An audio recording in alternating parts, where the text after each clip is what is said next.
अऊज़ुबिल्लाहि मिनश्शैतानिर्रजीम बिस्मिल्लाहिर्रहमानिर्रहीम अल्हम्दुलिल्लाहि रब्बिल आलमीन अस्सलातु वस्सलामु अला सय्यदिल मुरसलीन सल्लल्लाहु अलैहि वसल्लम अम्मा बाद अस्सलामु अलैकुम वरहमतुल्लाहि वबरकातुहू। मोहतरम पेरेंट्स, मोहतरम मेरे बुज़ुर्गों, मेरे दोस्तों, मेरी माओ बहनों, मैं किसी भी बात को शुरू करने से पहले मैं आपको एक छोटी सी बात पहले ये बताऊंगा कि दुनिया में जो भी रिश्ता हो, चाहे दोस्ती का हो, भाई बहन का रिश्ता हो, कोई भी रिश्ता हो, लेकिन दुनिया में एक वाहिद रिश्ता ऐसा है ना जो अपने से ज़्यादा उसको आगे बढ़ता हुआ देखना चाहता है। जैसे अगर मैं कुछ तरक्की कर रहा हूँ तो मैं कभी नहीं चाहूँगा कि ये मेरे से ज़्यादा तरक्की करे। लेकिन इंसान की फितरत बता रहा है, एक इंसान के नेचर में होता है।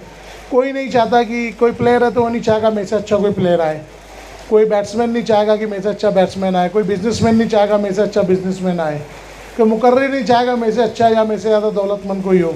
लेकिन दुनिया में एक वाहिद रिश्ता ऐसा है कि वो कभी भी ये सोचता है कि मैं जो भी हूँ, ये मेरे बाद ये सामने वाला जो है मुझसे बहुत ज़्यादा आगे जाए, मुझसे ज़्यादा तरक्की करे, मुझसे ज़्यादा पैसा और इज़्ज़त कमाए। ये एक ही रिश्ता है दुनिया में। जाए कड़वी सच्चाई है दुनिया की कि ये वालदैन का यानी औलाद को और जो वालदैन का रिश्ता है, ये वाहिद रिश्ता है दुनिया के अंदर कि जो अपने से ज़्यादा तरक्की करता हुआ अपनी औलाद को देखना चाहेगा। ठीक, अब इसी चीज़ को अगर आप देखो और समझो कि आज हम लोग जिन हालात से भी गुज़रते हैं, तो हमारे लोगों का देखिए, मैं ये जो आपके सामने बात कर रहा हूँ ना, इंशाल्लाह मैं बातें बहुत मुख्तसर और कम करूँगा, निचोड़ करूँगा गली बातों का, और ज़्यादा वक्त मैं आवाम को दूँगा। मैं कुछ बुनियादी बातें रख कर कि माइक इंशाल्लाह या जिसके मन में जो भी सवाल, जो कन्फ्यूज़न भी रहेगा मेरी बातों के ताल्लुक से या उसकी ज़िंदगी में जो बीत रहा है उस ताल्लुक से, तो इंशाल्लाह पूरा मेरी बातों के बाद ओपन क्वेश्चन आंसर, मतलब खुले सवाल जब की छूट होगी, जिसके मन में जो सवाल आएगा वो पूछ सकता है इंशाल्लाह। तो आप एक चीज़ देखो कि जो भी आज होते हैं, आज वालिदैन जब खुद भूखे रहते हैं लेकिन अपने औलाद को खिलाते हैं। आज इसमें जो भी ज़्यादातर सब वालिदैन बैठे हैं, कोई यंगस्टर्स है, कोई एजेड है, कोई ओल्ड एज है, लेकिन कोई एक भी वालिदैन इसमें ऐसा है जो चाहता है मेरा बेटा मजदूर बने, कड़िया बने, गुलाम बने, एकदम पिछड़ी और ज़िल्लत वाली ज़िंदगी गुजारे। कोई चाहेगा पेरेंट इसमें? हर कोई चाहेंगे ना औलाद की बेहतर से बेहतर ज़िंदगी मिले। तो आज बेहतर ज़िंदगी का जो एक वाहिद रास्ता है ना, एक वाहिद रास्ता, वो तालीम है, तालीम, इल्म। जब तक एजुकेशन आपके पास नहीं आएगा, आपका बच्चा सुशिक्षित नहीं होगा, वो समाज में, माशरे में, सोसाइटी में अच्छी ज़िंदगी नहीं गुजार सकता। बात समझ में आ रही है आप? प्लीज़ इधर ध्यान दो, आपस की बातें छोड़ दो, इधर ध्यान दो, मैं ज़्यादा वक्त नहीं लूँगा। तो ये तालीम लेकिन क्या चीज़ थी मालूम है? पुराना जब वक्त था, लोग थे, लोग अनपढ़ ज़्यादा होते थे, मज़दूर ज़्यादा थे। जब आर्या इस देश के अंदर आए, आर्या, वो सब बाहर से आए थे। यहाँ के जो मुकामी मूल निवासी जो थे, वो ज़्यादातर सब जो थे अशिक्षित थे, गैर पढ़े लिखे थे, अनपढ़ थे, पढ़ना लिखना नहीं आता था, बेचारी भोली भाली आवाम थी। आर्या आकर इनको बहुत सारी ज्ञान की बातें देने लगे, बहुत सारी चीज़, इसीलिए हुकूमत की है। बाहर से आकर जिन लोगों ने भी यहाँ इंडिया में हुकूमत की है ना, वो टैलेंटेड लोग थे, बहुत ज़्यादा पढ़े लिखे, समझदार, ज्ञानी लोग थे। और यहाँ की आवाम जो थी ना, अनपढ़ थी, ज़्यादातर गैर पढ़ी लिखी थी या कम पढ़ी लिखी थी। तो इस वजह से हमारे ऊपर हमेशा दबाव रहा। फिर जैसे हालात बदले, हुकूमत बदली, राजाओं का दौर आया, लोगों ने कहा लोगों में ज्ञान बढ़ना चाहिए, शिक्षा बढ़नी चाहिए, अलग अलग मौके पर वो चीज़ हुई। तो पूरे पूरे गांव में लोग धोबी, हज्जाम, किसान, मज़दूर, ये सब रहा करते थे। तो भाई इनको कुछ पढ़ना आ जाए। आप देखेंगे कि पुराने वक्त में अक्सर, आज भी देहातों वगैरह में आप देखोगे किसी की कोई चिट्ठी, कोई लेटर आता है, किसी की चिट्ठी या लेटर आता है, तो पढ़ता कौन है? पूरे गांव में पढ़ने नहीं आता, वही डाकिया जो लेके आता है, पोस्टमैन वही पढ़ता है ना चिट्ठी। तो हुकूमत को ये चीज़ का अंदाज़ हो गया। फिर इसके लिए हुकूमत ने एक तालीम का सिलसिला शुरू किया कि भाई लोगों को पढ़ना लिखना आना चाहिए। लोगों को पढ़ना लिखना, कम से कम इतना पढ़ना लिखना तो आ जावे कि अपनी जो ज़रूरतों की चीज़ें हैं, जो बुनियादी ज़रूरतों की चीज़ें, वो कम से कम वो लिख पढ़ सके। तो इसके लिए तालीम का सिलसिला, कभी बरगद के पेड़ के नीचे, कभी किसी के आंगन में, किधर, ऐसे ही पहले पढ़ाई होती थी ना, कोई स्कूल वगैरह तो था नहीं। या पुराना हम दौर देखेंगे, हमारे जो भी बुज़ुर्ग या असलाफ थे, लोग खानकाहों में या किसी आलिम उलमा के पास या कोई ऋषि मुनि के पास जाते थे, शिशु आश्रम होता था, आश्रम में जाते थे लोग। तो लेकिन आहिस्ता आहिस्ता हुकूमत ने फिर क्या की, वो पेड़ों से हटाकर, आंगन से हटाकर लोगों को क्लासरूम देने लगे, स्कूलें बनने लगी। और जब स्कूलें इस तरीके से आगे बढ़ते गई, ये बढ़ते गई, जब किसी भी चीज़ की बहुतात होती है ना, कसरत, यानी कोई भी चीज़ बहुत ज़्यादा हो जाए ना, बहुसंख्यक, तो फिर उसके अंदर धंधा शुरू हो जाता है, उसके अंदर धंधा शुरू हो जाता है, व्यापार शुरू हो जाता है। फिर ये प्राइवेट स्कूलों का दौर चालू हुआ कि प्राइवेट स्कूलें शुरू में तो भाई ये समाज में हमको सुशिक्षित करना है, ये समाज के लोगों को हमको ज्ञान देना, यहाँ पे ज़रूरत है, गरीब तबका, ये बोल के शुरू करते हैं। कोई अदारा है कौम और समाज के नाम पे, कि मज़हब और जात बिरादरी के नाम पे शुरू होता है, लेकिन बाद में वो प्योरली धंधा करते हैं, बिज़नेस। वो क्या करते हैं? बिज़नेस करते हैं।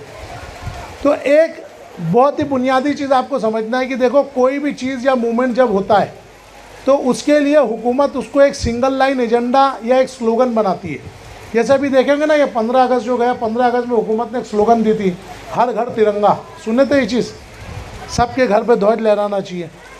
तो उसी तरीके से जब आप मोदी सरकार जब आई थी, उन्होंने एक स्लोगन दिया था, याद है क्या था? हर हर मोदी, घर घर मोदी। ये सिंगल लाइन स्लोगन था ना, सिंगल स्लोगन। वाजपेयी जी जब थे तो उसके वक्त में, वाजपेयी के वक्त में था शाइनिंग इंडिया, एक स्लोगन था। तो इसी तरीके से हर चीज़ को एक सिंगल लाइन में अगर डिफाइन करना हो, कोई चीज़ को बताना हो, समझाना हो, तो इंडिया का जो थीम है ना, थीम, ये स्लोगन जो होता है, जो इंडिया का कॉन्स्टिट्यूट या इंडिया की जो रूलिंग थीम है, तो 3 चीज़ें बुनियादी तौर पर रखी गई थी इसके अंदर। अच्छी सेहत, स्वास्थ्य, हमारी हेल्थ, गुड हेल्थ, अच्छा स्वास्थ्य, अच्छी सेहत, अच्छी ग़िज़ा, तुमको जो भोजन अन्न है, अच्छी सेहत, अच्छी ग़िज़ा और मुफ्त तालीम। ये इंडिया की थीम लाइन है, याद रखो। किसी भी देश को उसकी थीम लाइन से पहचाना जाता है। ये इंडिया का जो कॉन्स्टिट्यूट है, इसको कहा जाता है मैक्सिम रूल ऑफ लॉ। ये इंडिया के कॉन्स्टिट्यूट की थीम लाइन है। हर मनुष्य को, यहाँ के नागरिक को अच्छी सेहत, अच्छा स्वास्थ्य, अच्छी ग़िज़ा, उसको साफ़ सुथरी अच्छी ग़िज़ा और मुफ्त तालीम मिले। ये इंडिया के स्लोगन में ही है। बात समझ में आ रही है? मतलब ये यहाँ पे एजुकेशन की बुनियाद ही मुफ्त पे रखी गई है। लेकिन जैसे जैसे आगे हमारी ज़रूरतों का लोग को हमारी दुखती नब्ज़ मिल गई कि अब तालीम, लोगों में होड़ क्या लग गई कि भाई समाज में अगर तुमको अच्छी नौकरी चाहिए तो अच्छा पढ़ा लिखा होना ज़रूरी है। अच्छा पढ़ा लिखा आज किसको माना जाता है समाज में मालूम है? जिसको अंग्रेज़ी आती हो।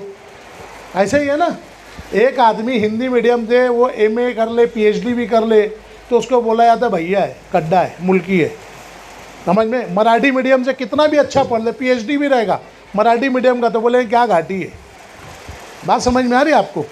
लेकिन वही एक 10वीं 12वीं भी पढ़ा हुआ है ना, कॉन्वेंट से, इंग्लिश मीडियम से, अरे नहीं यार, इंग्लिश मीडियम से, कॉन्वेंट से, एक अलग से एक रुआब लोगों के जहन पे आ गया। लोग ऑलरेडी उस अपने तो एक मानसिकता बन चुकी है कि नहीं, ये इंग्लिश मीडियम से बड़ा है। और जब इसी तरीके से जब आहिस्ता आहिस्ता फिर ये रुझान बढ़ने लगा लोगों को कि आगे हायर एजुकेशन में जाना है, आपको डॉक्टरी करना है, इंजीनियरिंग करना है, कोई भी हाई एजुकेशन में जाना है, या समाज में अच्छी बैंकिंग नौकरी या समाज में अच्छी ज़िंदगी, तो लोग आज इंग्लिश मीडियम से अपने बच्चों को पढ़ाना एक स्टेटस, एक अपना एक उन्होंने एक म्यार बना लिए, स्टैंडर्ड बना लिए कि ये हमारा एक प्रेस्टीज हो गया है, एक इमेज बना लिए। जबकि सब भाषा एक समान है, भाषा का कुछ वो नहीं है, भाषा में कोई अंतर मतभेद नहीं है, सारी भाषा जो है सर्वभाषा संभव है। लेकिन ये जो स्टेटस की जो एक जंग चल गई, एक अच्छे म्यार ज़िंदगी की जंग चल गई कि आज हमारे समाज में अगर आप तेलुगु समाज में हो तो तेलुगु मीडियम स्कूल फ्री है, कोई नहीं जाता। मेजॉरिटी की बात कर रहा हूँ मैं, अब ऐसा नहीं कि वो स्कूल बंद हो गई, नहीं चल रही। मराठी मीडियम स्कूल है, फ्री है, कोई नहीं जाता। उर्दू मीडियम भिवंडी के अंदर जितनी ज़्यादा उर्दू मीडियम स्कूल है पूरे इंडिया में नहीं है, बजाओ ताली। जितनी उर्दू मीडियम स्कूल है भिवंडी में, पूरे इंडिया में कहीं नहीं है। बात समझ में आई आपको? तो यहाँ पर उर्दू मीडियम स्कूलें फ्री है, गवर्नमेंट से कोई नहीं जाता। प्राइवेट स्कूलें भी है तो कोई नहीं। पहला प्रेफरेंस जो होता है ना, वो इंग्लिश मीडियम का। ऐसा एक मानसिक बांधत्व, एक जहनी गुलामी, मेंटल स्लेवरी आ गई हम लोगों में। हमारे दिमाग को गुलाम बना दिया गया है। एक आदमी जिस्म से गुलाम होता है, बंधा हुआ होता है कि नहीं, ये आदमी इसका बिका हुआ है, ये इसका बंधा हुआ गुलाम है, सुबह से शाम मजदूरी करना है। तो वो फिज़िकल, वो उसके अपने शरीर से गुलाम है। लेकिन जब कोई इंसान उसके मानसिकता जब गुलाम हो जाती है ना, उसकी सोच, उसकी मानसिकता बांधता हो जाती है ना, वो मेंटल स्लेव जब हो जाता है ना, तो उसका कोई इलाज नहीं है। प्रबोधन ठाकरे कौन? बाल ठाकरे का अब्बा। प्रबोधन ठाकरे ने बाल ठाकरे को एक बात कही थी, मालूम है क्या कही थी? कि बोले तू अगर दारू का ठेका बनाएगा ना, दारू का ठेका जो दारी रहते ताड़ी माड़ी ये सब, बोले उसका अगर तू एक बार कोई दुकान खोलेगा, उसका कोई नशा किसी को चढ़ेगा ना, वो 5 घंटा 8 घंटा 10 घंटे में वो नशा उतर जाएगा। लेकिन तू जो ये मंदिर बना रहा है, देवी देवता जो बना रहा है, ये जो धार्मिक देवी देवता का नशा है ना, तू मर भी जाएगा तो ये नशा नस्ल दर नस्ल उतरेगा नहीं। तो लोगों को अविश्वासी मत बना, अज्ञानी मत बना, लोगों को that call dogma in English, मतलब ब्लाइंड बिलीव्स, अंधविश्वासी मत बना। लोगों को सुशिक्षित कर, लोगों की शिक्षा का समाधान कर, लोगों को इस तरफ मत जा कि आगे चल के लोगों में तोड़ फोड़ हो। तो ये ज़हनी गुलामी हो जाती है इंसान की।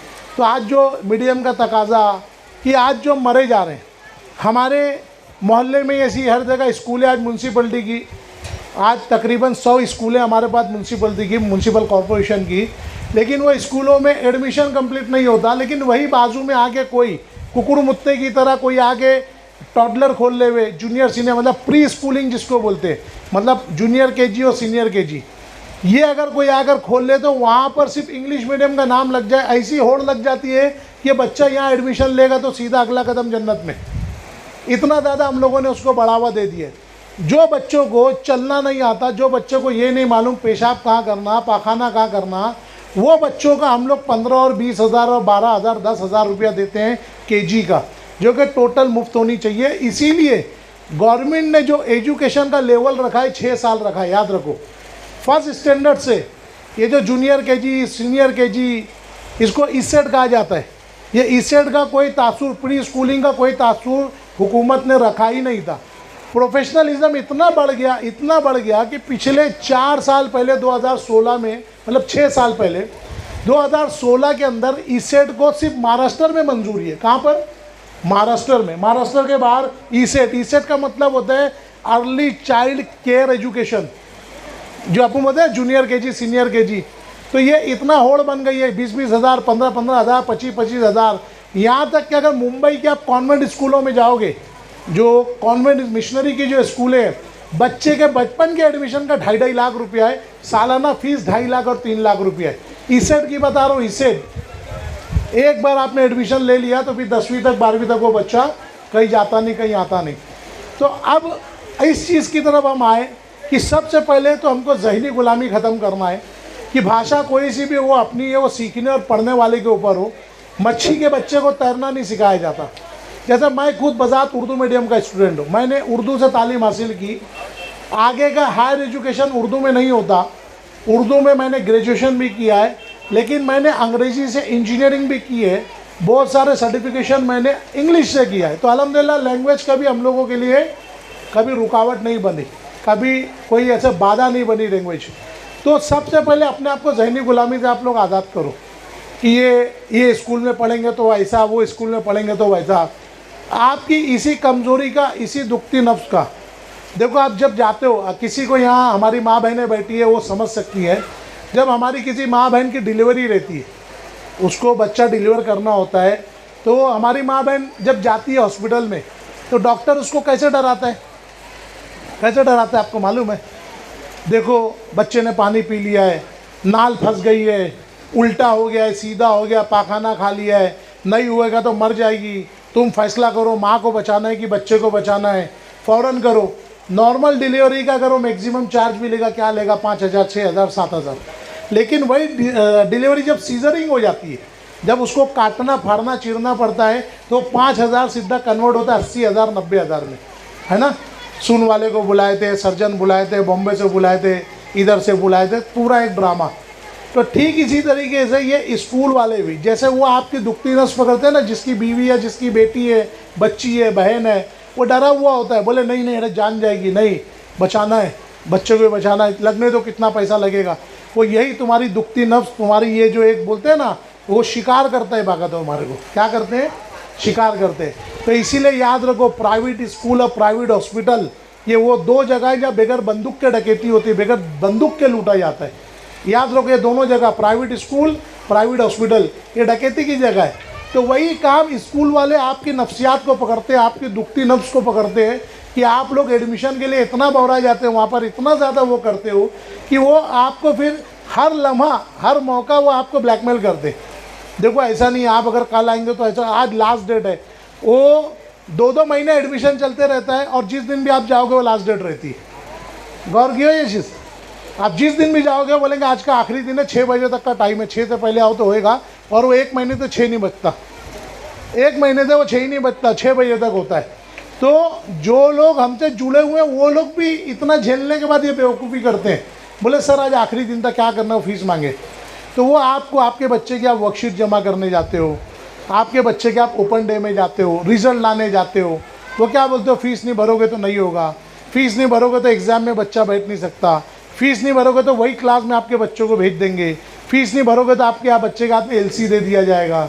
होता है ना ये सब? तो क्यों है ये? आपकी सिर्फ और सिर्फ दुखती नफ्स का फ़ायदा उठा रहे।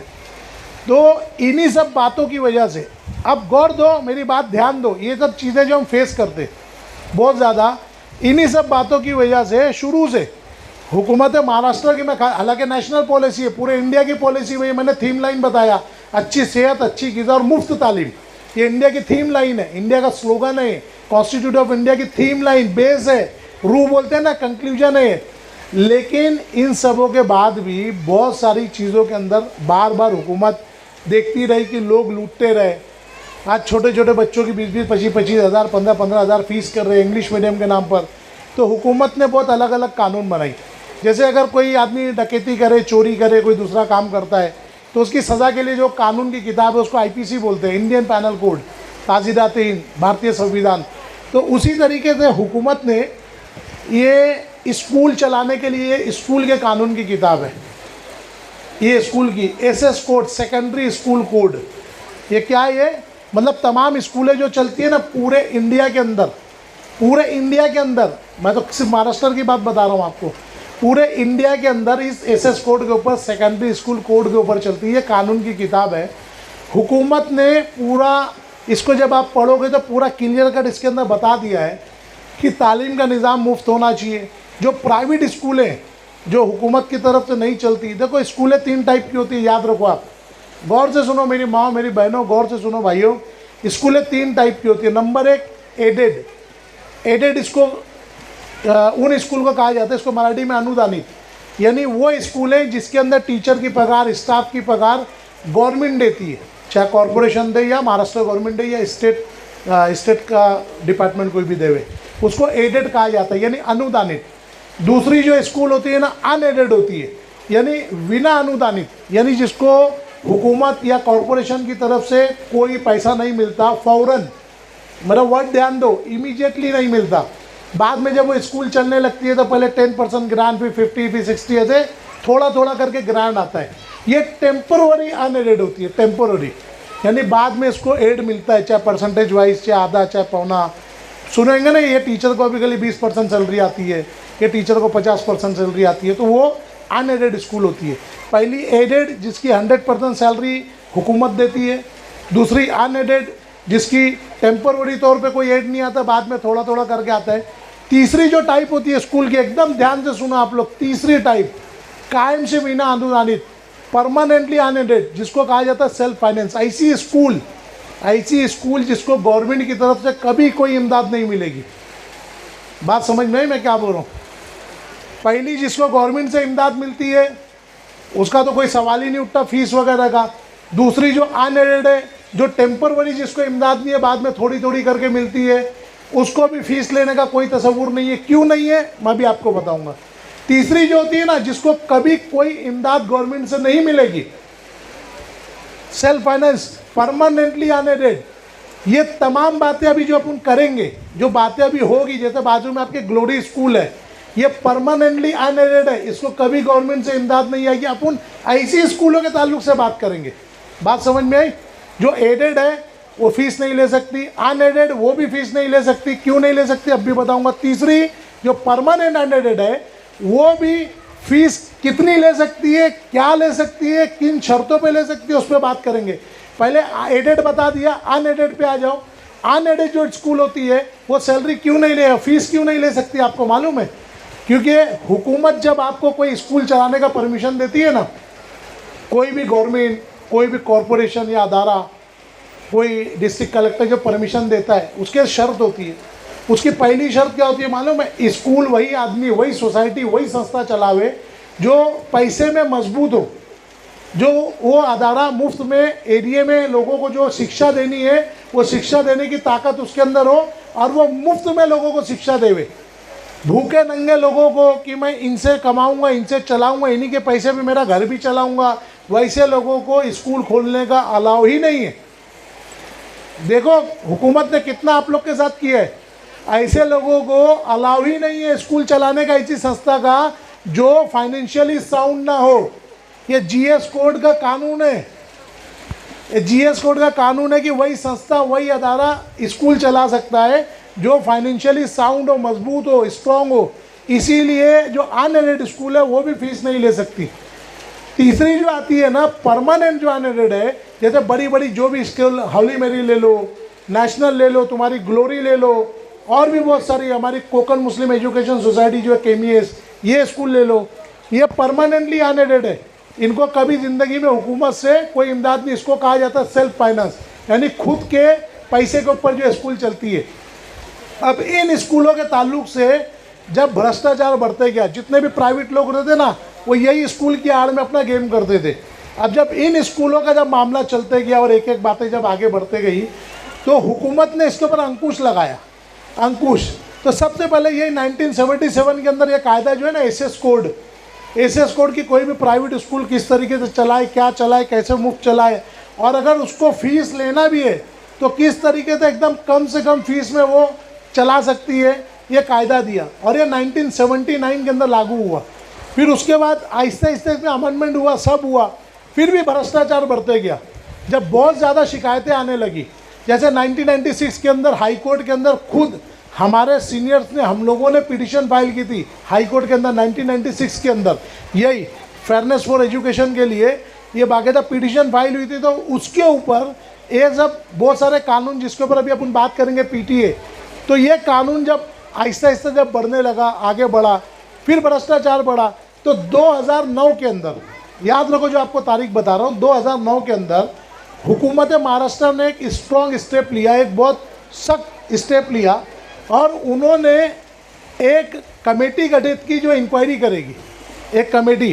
तो रिटायर्ड प्रिंसिपल थी Kumud Bansal madam, principal secretary, government की एक क्लास ऑफिसर थी, तो प्रिंसिपल सेक्रेटरी बोलते उसको। तो वो सेक्रेटरी को अपॉइंट किया और कहा कि तुम देखो, तो उस वक्त 32,000 से ज़्यादा पेरेंट्स जो अवेयर थे, जागरूक थे, वैसे पेरेंट्स लोगों ने, और 87 ऑर्गेनाइजेशन ने, अलग अलग हमारी जैसी तंजीमों ने ऑब्जेक्शन लिया था, और ये बताया था कि ये सब खाने कमाने का धंधा है, स्कूलों में भ्रष्टाचार है। हुकूमत तो कानून पास करके घर पे बैठ जाती है, भाई राशन कार्ड पे मेंबर लिख के आ जाते हैं, लेकिन दुकान वाला ना चावल दे रहे ना गेहूँ दे रहे। ऐसे ही होता है ना, कितने राशन कार्ड है जिस पर राशन मिलता ही नहीं। तो बिल्कुल हुकूमत का यही हाल था कि हुकूमत कानून पास कर देवे, लेकिन उस पर अमल नहीं होता था। तो उनको अपॉइंट करके रिपोर्ट मांगी महाराष्ट्र गवर्नमेंट ने। उन्होंने अपनी रिपोर्ट पेश की, 21 नुक्ते की एक रिपोर्ट पेश की 2009 के आखिरी में, और 21 मई 2010, ये डेट याद रखो, आप लोग को जो डेट बता रहा हूँ ये डेट बहुत अहम है। क्या डेट कहा मैंने? 21 मई 2010, 21 मई 2010 को हुकूमत ने एक जीआर, गवर्नमेंट रेजोल्यूशन, एक शासन निर्णय पारित किया, निर्णय नंबर 3, जिसके अंदर 21 नुकात उन्होंने रखा, 21 नुकात। मैं उसको पूरे नुक्ते का निचोड़ मुख्तसर में आपको बताऊंगा।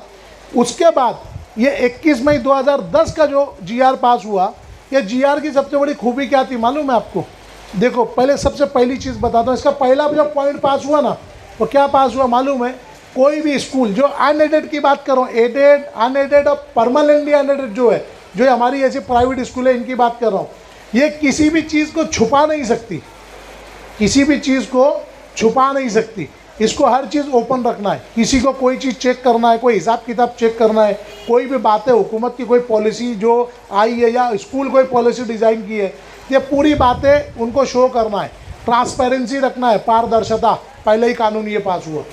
दूसरा कानून उसका ये पास हुआ किसी भी सूरत में स्कूल नफ़ाखोरी नहीं कर सकता, मुनाफाखोरी, इनकम गेनिंग नहीं कर सकते। दूसरा कानून पास हुआ 21 में से, ये दूसरा है। तीसरा कानून पास हुआ कि कोई भी स्कूल जो होती है, जैसे स्कूल का ग्राउंड होता है, हॉल होता है, क्लासरूम्स के अलावा भी बहुत सारे कैंटीन, शॉप्स होते हैं, डोनेशन आता है। स्कूल पास करते वक्त 55 लाख रुपए का एफडी रखना कंपलसरी होता है, वो एफडी पे इंटरेस्ट आता है। तो जितने भी सोर्स से स्कूल को इनकम होती है, ध्यान दो ये चीज़ बहुत अहम बता रहा हूँ, जितने भी सोर्स से स्कूल को जो इनकम होती है, हॉल का भाड़ा आ गया, शादी के लिए गया, कुछ और डोनेशन आ गया, ये आ गया, तो जितनी भी बातें होती है ना, ये तमाम जो इनकम आएगी ना, वो ऑडिट में, ऑडिट यानी हिसाब किताब, स्कूल का जो एनुअल रिकॉर्ड होता है ना, कितना पैसा आया, कितना खर्च हुआ, तो ऑडिट वो लेखा जोखा के अंदर, लेखा परीक्षा के अंदर एंट्री करके तमाम पैसा बच्चों की फीस में माइनस होगा। देखो कितना बड़ा आप लोगों को ये वो मिला है, तमाम पैसा बच्चों की फीस में माइनस होगा। ठीक है, तब ये चीज़, इसका तीसरा कानून था। चौथे में बता दिए कि अगर कोई स्कूल जब खोलते थे, कोई स्कूल कोई बनाया ऐसी अनएडेड स्कूल, परमानेंटली अनएडेड, तब वो स्कूल तो अपने बल पे चलाएगा वो, कि हमारा सोसाइटी, हमारी संस्था साउंड है, बहुत मतलब मजबूत है, चला सकती है। लेकिन अब कंप्यूटर का दौर आ गया, एडवांस चीज़ें आ गई, तो भाई हम इतने सारे अखराजात उठा नहीं पा रहे।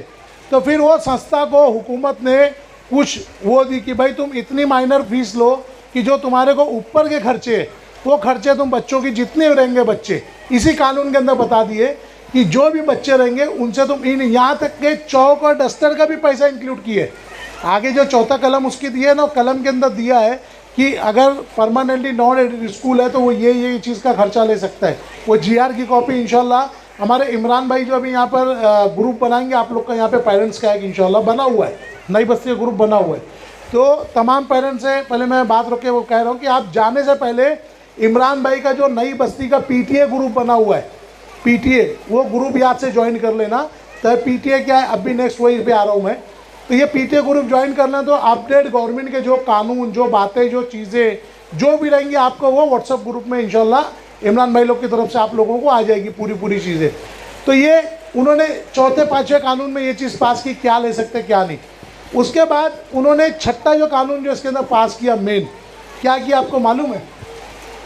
जो भी स्कूल होगी, सुनो ये बहुत अहम से अब तुम्हारा मुद्दा आया, जो भी स्कूल होगी उस स्कूल में जितने भी बच्चे होंगे, 5,000 10,000 जितने भी बच्चे होंगे, हर बच्चे का जो पेरेंट है, गार्जियन है, वालिदैन है, माँ या बाप, उस स्कूल के अंदर एक कमेटी बनाना कंपलसरी कर दिया गवर्नमेंट ने।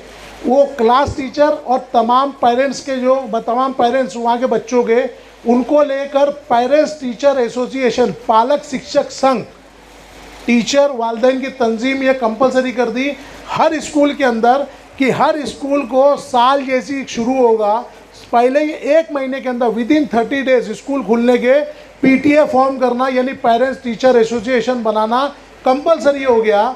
और वो क्यों कंपलसरी हुआ? अभी भाई बन गई, जितने पेरेंट्स सबको चुन लिया गया, तमाम पेरेंट उस तंजीम के मेंबर होंगे। फिर हर क्लास में से एक को चुनकर उसका एक एग्जीक्यूटिव बोर्ड, जैसा भी कोई बात है, कोई चीज़ है तो कोई बात रखना तो हर कोई तो जाएगा नहीं, तो इसीलिए उनमें ही से एक नुमाइंदा चुनकर उसकी एक कोर कमेटी भी बनेगी। अब ये पीटीए जो बना दिया गया, पेरेंट्स टीचर एसोसिएशन की तमाम बच्चों के पेरेंट उस कमेटी के मेंबर होंगे। अब ये पीटीए तो बना दिया गया, लेकिन ये पीटीए की पावर क्या दी गई, ये पीटीए का काम क्या है, वो आपको समझना है। मैं अभी तक कोई भी स्कूल, जैसे ग्लोरी स्कूल किसी की होगी, हॉली मेरी किसी की होगी, है ना, लेकिन 21 मई 2010 के बाद जब ये जीआर आ गया, उस जीआर आने के बाद स्कूल के जो भी फैसले हो, जो मैनेजमेंट लेते हैं ना फैसले, स्कूल की फ़ीस क्या हो क्या नहीं हो, या कोई भी मामला मीना बाज़ार रखने का कि स्पोर्ट्स रखने का कि क्या करने का, लेकिन 21 मई 2010 के बाद स्कूल कोई खान की हो, पठान की हो, तुकाराम की हो, फर्नांडिस की हो, तमाम फैसले के इख्तियारात पेरेंट्स को दे दिया गया। बहुत अहम चीज़ है। 21 मई 2010 के बाद स्कूल के अंदर जो भी चीज़ होगी, तमाम फैसले के इख्तियारात पीटीए को, पेरेंट्स टीचर एसोसिएशन को दे दिया गया। अब स्कूल मैनेजमेंट बोल नहीं सकता कि आप 15,000 रुपये फीस दो, ये दो। यहाँ तक कि अगर ये पानी का गिलास या कोई एक बोतल भी लाना है ना स्कूल के काम के लिए, स्कूल के लिए, तो पीटीए अगर इसको मंजूरी देगी तो ये ला सकते हैं। और चाय का गिलास भी लाना है तो पीटीए की पहले मंजूरी लगेगी, पीटीए की मंजूरी के बगैर आप लोग नहीं ला सकते। समझ में आई बात? तो मैनेजमेंट की टक्कर में तमाम पावर, तमाम इख्तियारात हुकूमत ने 21 मई 2010 को पेरेंट्स को दे दिए। पेरेंट्स को यही चीज़ समझना है।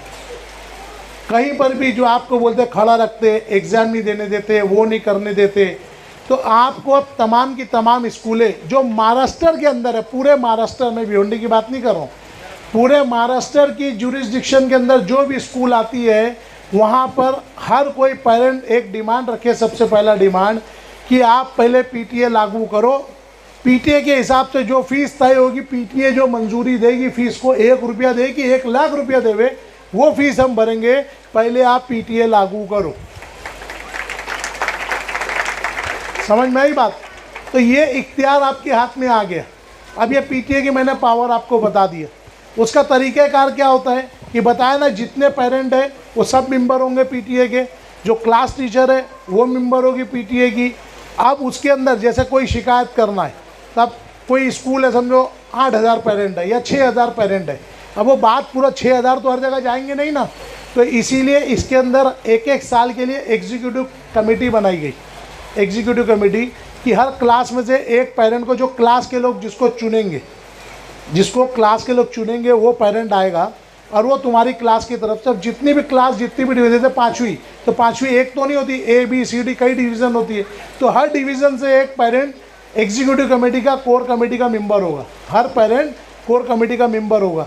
तो उनकी हर महीने में, सुनो गौर से बात, उनकी नोटिस जाएगी और हर 2 महीने में उनकी एक मीटिंग होगी। हर 2 महीने में एग्जीक्यूटिव कमेटी की, हर 2 महीने में बाकायदा ट्रस्ट को, वहाँ के उसको प्रिंसिपल को मीटिंग लेकर वहाँ पर बताना है। और सबसे मेन चीज़ ऑडिट सामने रखना है। ऑडिट क्या होता है मैंने बताया ना, स्कूल के अखराजात, लेखा जोखा, खर्च, कि हमको ये महीने, ये 2 महीने में इतना पैसा आया, इतना पैसा खर्च हुआ। देखो स्कूल की थीम लाइन बता चुका हूँ। कोई भी स्कूल हो, तुम्हारे मोहल्ले की स्कूल हो, म्यूनसिपलिटी की स्कूल हो, कि धीरूभाई अंबानी की स्कूल हो, कोई स्कूल नफ़ा नहीं ले सकती, प्रॉफिट गेनिंग नहीं कर सकती। स्कूल धंधा नहीं है, तिजारत नहीं है, बिजनेस नहीं है, इन्होंने बिजनेस बना दिया है। तो वही चीज़ पे अंकुश लगाने के लिए, वही चीज़ पे रोक लगाने के लिए, नियंत्रण, कंट्रोल करने के लिए हुकूमत ने 21 मई 2010 से पीटीए को सख्ती के साथ लागू कर दिया कि कोई भी स्कूल खुलते साथ पीटीए फ़ौरन लागू कराए। जैसे कि अभी पिछले महीने हमारे केमीएस में इलेक्शन हुआ, अल्हम्दुलिल्लाह, बाकी था पीटीए का इलेक्शन हुआ, कोर कमेटी फॉर्म हुई। अब जो अगली मीटिंग होगी, जो भी होगी, उसके अंदर हम लोग फ़ीस डिसाइड करेंगे। जैसे कि नेशनल में ये 23 तारीख को मीटिंग है फ़ीस के लिए, वहाँ हमसे पहले पीटीए लागू हुआ नेशनल के अंदर, वहाँ भी हमारा ऑल इंडिया पीटीए ग्रुप का ही वाइस प्रेसिडेंट सिलेक्ट हुआ है। तो इसके अंदर हर 2 महीने में आपके सामने रखना है। अच्छा, जो जनरल मेंबर है, जनरल मेंबर हर स्टूडेंट का पेरेंट मेंबर है ना, साल में 2 मीटिंग कंपलसरी है उनकी, वो चाहे 5000 बच्चे हो कि 10,000 बच्चे हो, आपको 2 मीटिंग लेना है।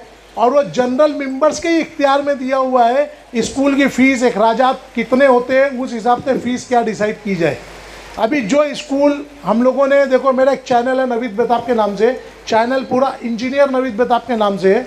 जब आप नवीद बेताब डालो या इंजीनियर नवीद बेताब, मेरा चैनल ओपन होगा, तो उसके अंदर पीटीए के ऊपर बहुत सारी वीडियोज़ है हमारी। तो आप जब वो वीडियोज़ में जाओगे तो एक वीडियो अभी एक रिसेंटली लोड हुई है, 2 दिन पहले, 3 दिन पहले, लास्ट संडे को एक वो वीडियो हो गई जिसके अंदर एफआरए वर्कशॉप है। तो मैंने फ़ी कैलकुलेशन बताया कि फ़ी कैसे डिसाइड होती है। उससे पहले आप जाओगे ना, तो PTA workshop with fee calculation एक 1.25 घंटे की वीडियो है, 6 एपिसोड के साथ 1.25 घंटा है। तो वो अगर आप देख लोगे तो आपको ये चीज़ क्लियर हो जाएगी, पूरी क्लियर हो जाएगी कि ये लोग हमसे कैसे क्या फ़ीस लेते हैं, किस तरीके से लोग हमसे फ़ीस लेते हैं और हमको इनको कितना ज़्यादा लेते हैं। अगर आप जब कैलकुलेशन पूरी ईमानदारी से करोगे ना, तो कोई स्कूल, प्राइवेट स्कूल जो परमानेंट एडेड है, ग्लोरी की तरह, याद रखो मैं जो बता रहा हूँ, ग्लोरी की तरह जो स्कूल है ना, ये साल की आपसे 1000 रुपये के ऊपर फीस नहीं ले सकती। बात समझ में आई? ये तो वो अमाउंट मैं आपको बता रहा हूँ जो ये ले सकते हैं। अगर आप इनका ऑडिट चेक कर लोगे, ऑडिट, इनको हुकूमत से कितना डिस्काउंट आया, हुकूमत से माइनॉरिटी का कितना फंड आया, हॉल का कितना भाड़ा, मीना बाजार का कितना भाड़ा, डोनेशन का कितना, एटीजी के तहत जो टैक्स में एग्जेम्पशन होता है, तो बड़े बड़े सेठ लोग जो पैसा देते हैं टैक्स बचाने, वो सब मिला हुआ है ना। अगर आप टोटल चीज़ कैलकुलेट जब आप सीख जाओगे एज ए एग्जीक्यूटिव मेंबर के तौर पे कैलकुलेशन करना, तो ये स्कूल ना सिर्फ आपको मुफ्त में पढ़ाएगी बल्कि हर महीने का राशन भी देगी। लेकिन आपको कानून समझना होगा।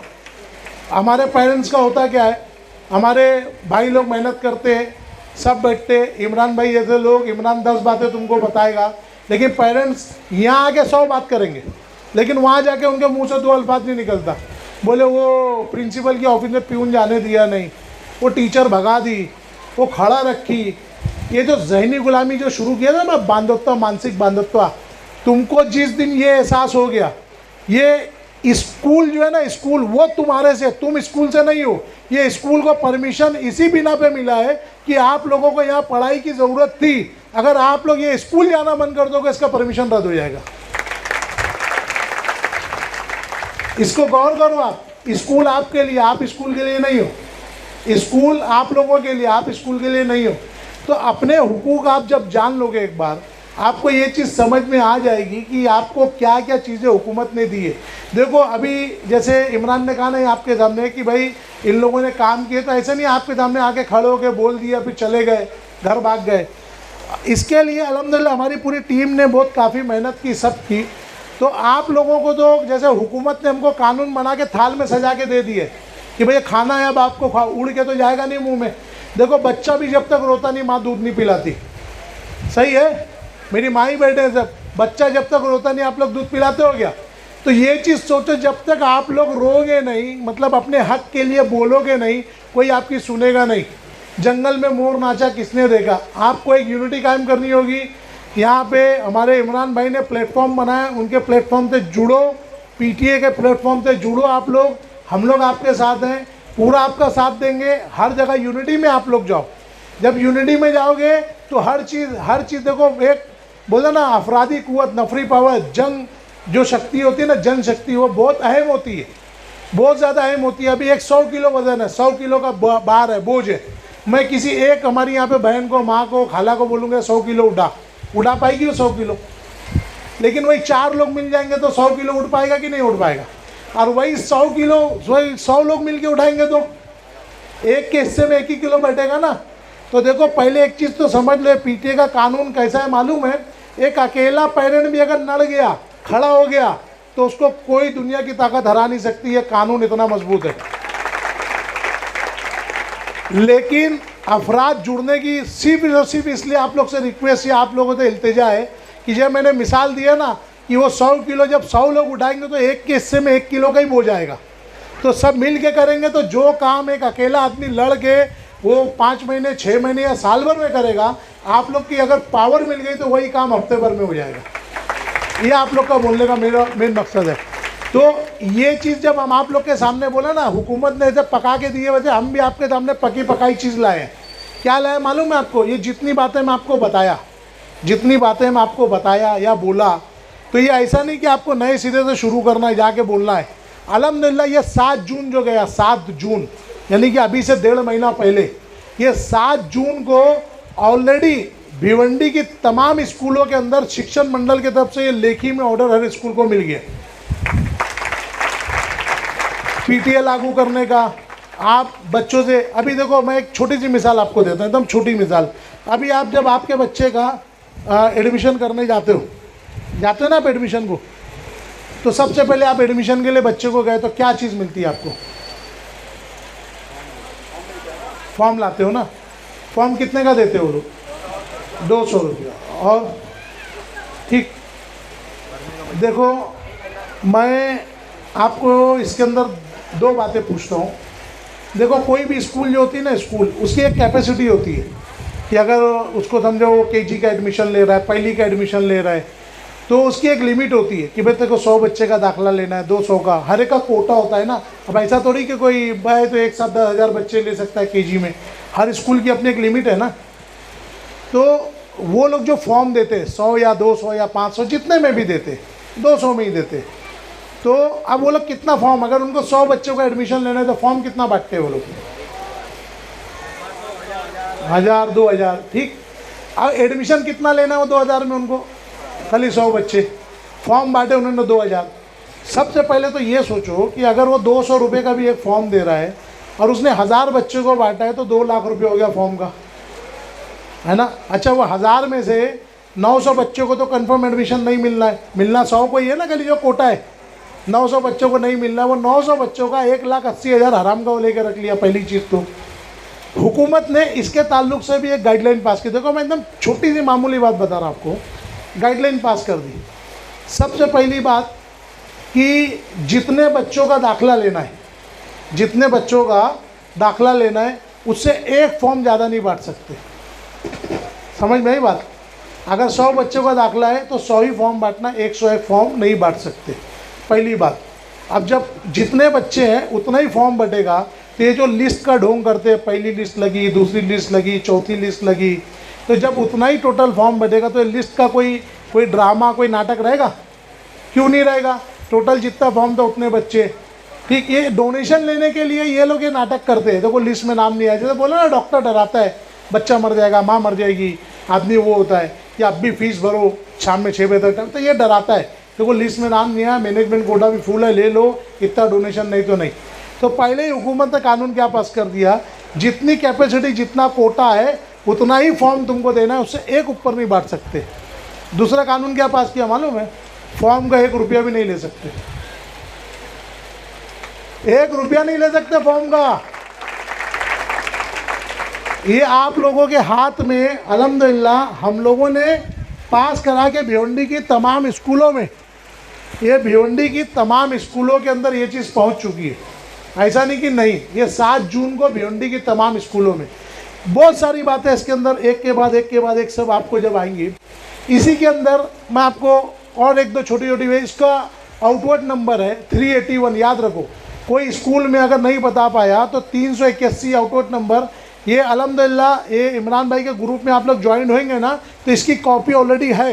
ये कॉपी पूरी ऑर्डर की लोड है, जो हर स्कूल को एजुकेशन ऑफिसर ने और डिप्टी कमिश्नर ने जो दी है एजुकेशन डिपार्टमेंट से, पूरी हर स्कूल की वो कॉपी डायरेक्ट आपको बराह रास्त मिल जाएगी। आ गई थी ना इमरान भाई कॉपी, तो इंशाल्लाह इमरान भाई का ग्रुप ज्वाइन करो, आपको पूरा वो कॉपी मिल जाएगी।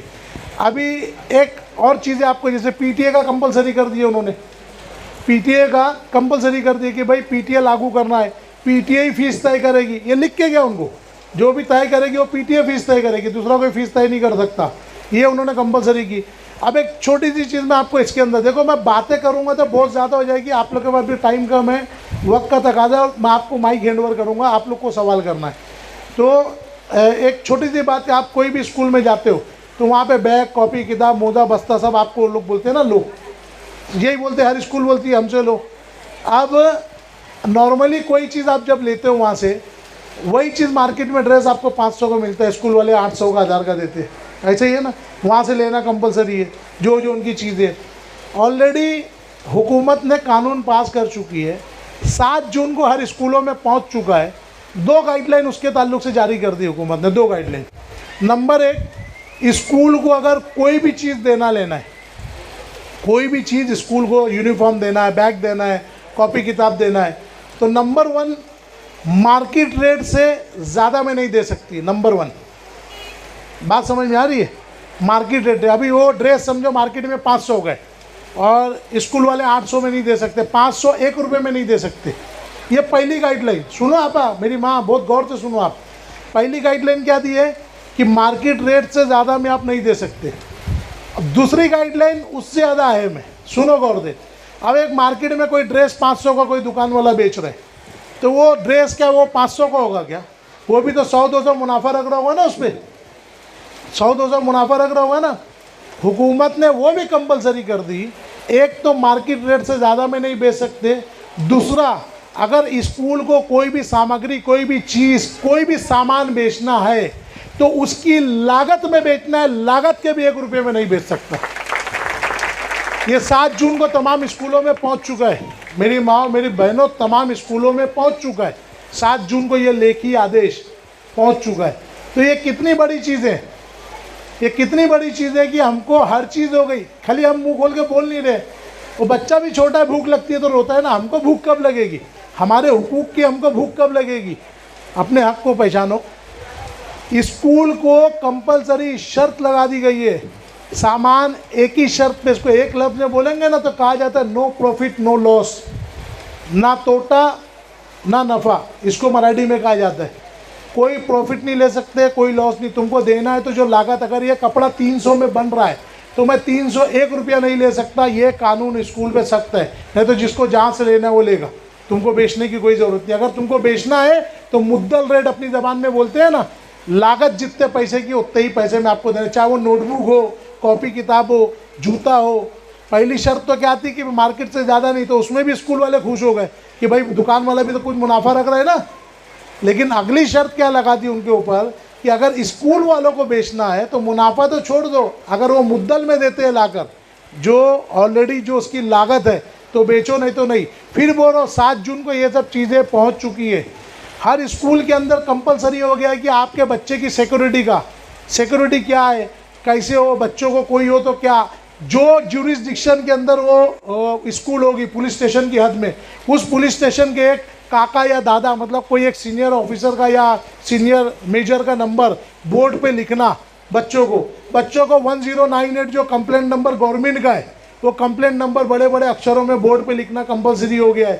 पीटीए जो लागू होगा, पीटीए का एक अलग से सेपरेट बोर्ड, जैसे नोटिस बोर्ड होता है ना स्कूल में, वैसे सेपरेट एक बोर्ड पीटीए का, खाली पेरेंट्स टीचर एसोसिएशन का, कि ये पीटीए में क्या हुआ क्या नहीं हुआ, कौन मेंबर, कौन एग्जीक्यूटिव मेंबर, क्या नया फैसला, अगली मीटिंग में क्या एजेंडा रहेगा, ये तमाम बातें। देखो ये पूरी डिटेल के लिए हमारी ऑलरेडी वीडियोस अवेलेबल है। आप मेरे चैनल पे जाओगे ना तो पीटीए के ताल्लुक से पूरी वीडियोस है, तो एक एक पॉइंट 21 नुकात का पूरा, आप जब फी वर्कशॉप देखोगे ना मेरा जाकर, पीटीए वर्कशॉप फी कैलकुलेशन, तो 1.25 घंटे में पूरा ये जीआर पे डिस्कशन है मेरा, तो वो आप देख लोगे। तो कैलकुलेशन भी है, मैंने बोर्ड पे समझाया भी हूँ, फीस कैसे काउंट होती है, मैंने वो भी समझाया हूँ, तो आपको खुद ही समझ में आ जाएगी। जैसे मैं अभी आपको बोल रहा हूँ 1000 रुपये से ऊपर नहीं ले सकती, सुनने को बहुत अच्छा लग रहा है, लेकिन कल जब आपको बोलेंगे भाई बताओ कैसे चलेगा, स्कूल कैसे चलेगी, 1000 रुपया कैसे होता है, तो आप जवाब दे पाओगे? नहीं दे पाओगे। लेकिन कब दोगे? जब आप वो जीआर देखोगे, मेरी वीडियोस देखो, जीआर भी आप पढ़ोगे ना तो आपको वक्त लगेगा, किसी को समझने 6 महीना, किसी को साल भर, लेकिन मेरी वीडियो पे अगर 1-1, 2-2 घंटा भी आप दे दिए ना, तो तमाम की तमाम बातें, ये तमाम कानून का निचोड़ आपको 1 घंटे में आप एक्सपर्ट हो जाओगे। तो इसीलिए चैनल को जब उठने से पहले सब्सक्राइब करना, यहाँ पर मेरे चैनल को बेल आइकॉन ऑल पे दबाना, ताकि सबको अपडेट नोटिफिकेशन मिले। और देखना, जैसे हम घर जाकर फिल्में देखते हैं, अंताक्षरी देखते हैं, दूसरी चीज़ें देखते हैं, चैट करते हैं, तो 1 घंटा अपने लिए, अपनी औलाद के लिए दो, उस पे वक्त खुद पे एहसान करो। मेरी वीडियोस कोई टीवी चैनल वाली, कोई इंटरटेनमेंट शाहरुख सलमान की पिक्चर नहीं है, कानून के ऊपर आपके हुकूक की लड़ाई है। सब देखो, 100 से ज़्यादा वीडियोस पीटीए के ऊपर उसमें अवेलेबल है, सब आप लोग देखो, खुद पे एहसान करो, अपने बच्चों पे एहसान करो। बात समझ में आई? तो ये पीटीए जब तक लागू नहीं होता, स्कूल वाले आपसे कोई फीस नहीं मांग सकते। वो सही है गलत है वो बात की बात, कि फ़ीस 1000 होना चाहिए कि 50,000 होना चाहिए, बात की बात। पहला स्टेज आपका क्या होना चाहिए? पीटीए लागू करो। जब पीटीए लागू होगा तो पीटीए की मीटिंग में पेरेंट्स तय करेंगे कितनी फ़ीस होती है। लेकिन ये सब की तैयारी के लिए आपको वीडियोस देखना ज़रूरी है। चलो कल की कल पीटीए लागू कर दिए, चलो आ जाओ, पेरेंट्स मेंबर बन जाओ, एग्जीक्यूटिव कमेटी भी बना दिए, लेकिन जब आपको फ़ीस कैलकुलेशन कैसे होती है, क्या होती है, फारे का कानून क्या है, या एक कॉमन सेंस के हिसाब से फ़ीस कैसे डिसाइड होती है, क्या अखराजात, तो ये जब नहीं आएगा तो आप लोग कर पाओगे क्या? आपको भाई पूरा स्विमिंग पूल बना के दे दिया जाए, पूरा हर आसाइश पानी भर के दे दिया, सब दे दिया, लाइट लगा के दे दिया, म्यूज़िक लगा के दे दिया है, और धकेल दो, जब तैरना ही नहीं आएगा तो आप तैर पाओगे क्या? वो तैरना सीखना है आपको, तो बहुत ज़रूरी है आप ये पूरा मेरा वीडियोस देखो, पीटीए का पूरा वर्कशॉप देखो। जैसे अल्हम्दुलिल्लाह आज हम लोग यहाँ जमा हुए, ये हुए, इमरान भाई जब भी हमको बुलाएंगे, जब भी इमरान भाई की टीम हमको बुलाएगी, आप लोग बुलाओगे, ये पेरेंट्स के और बच्चों के हुकूक के लिए हम हाजिर हैं इंशाल्लाह। मैं मेरी बात का ख़त्म करता हूँ, और आप लोगों को पूरी इजाज़त है, जिसके मन में जो सवाल है यहाँ पे आओ और क्वेश्चन करो, जो सवाल जिसके मन में आओ और सवाल करो, यहाँ पे जो कन्फ्यूज़न भी है, जो कन्फ्यूज़न भी आप सवाल करो। किसी को कोई क्वेश्चन करना है, किसी के मन में कोई सवाल है, हेलो लो उधर,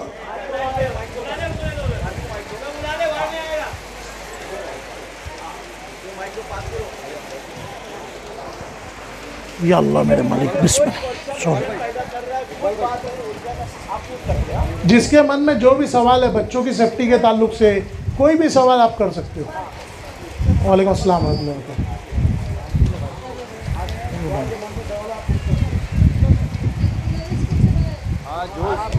माइक नज़दीक करो। मैं एलसी लेने के लिए गई थी स्कूल में, तो मेरे को मैडम बोली एलसी नहीं मिलेगा 6 महीने, मतलब उसका ना 3 महीने का फीस बैलेंस था मार्च एलसी। तो मेरी वो मार्च एलसी जो अप्रैल तक का फीस क्लियर कर दूँगी और मेरे को एलसी चाहिए। तो मैडम बोलती कि नहीं मिलेगा, तो एलसी नहीं मिलेगा, तुमको जाकर जाना ही जाओ। ठीक बोलते या तो पूरे लॉकडाउन की फीस आप भरो। ठीक है। ये हमारी बहन ने ग्लोरी स्कूल के ताल्लुक सवाल की कि उसको मिस ने बोली है कि वो एलसी नहीं मिलेगी। मेरी आपा, मैं आपको वही चीज़ समझाया। अभी देखो ज़्यादा नहीं है, 4-5 दिन पहले विजडम स्कूल, नाम सुने आपने? विजडम स्कूल पे फीस नहीं देने की वजह से एलसी की मैटर के ऊपर ही गुना दाखिल हो गया। इसके अंदर हैरेसमेंट का केस दाखिल होता है। अगर बच्चे के साथ कोई भी हैरेसमेंट होता है, फ़ीस के ताल्लुक से कोई भी बातें होती है, तो इसके अंदर 3 महीने से लेकर 10 साल तक की जेल है। कितना? 3 महीने से लेकर 10 साल तक की जेल है।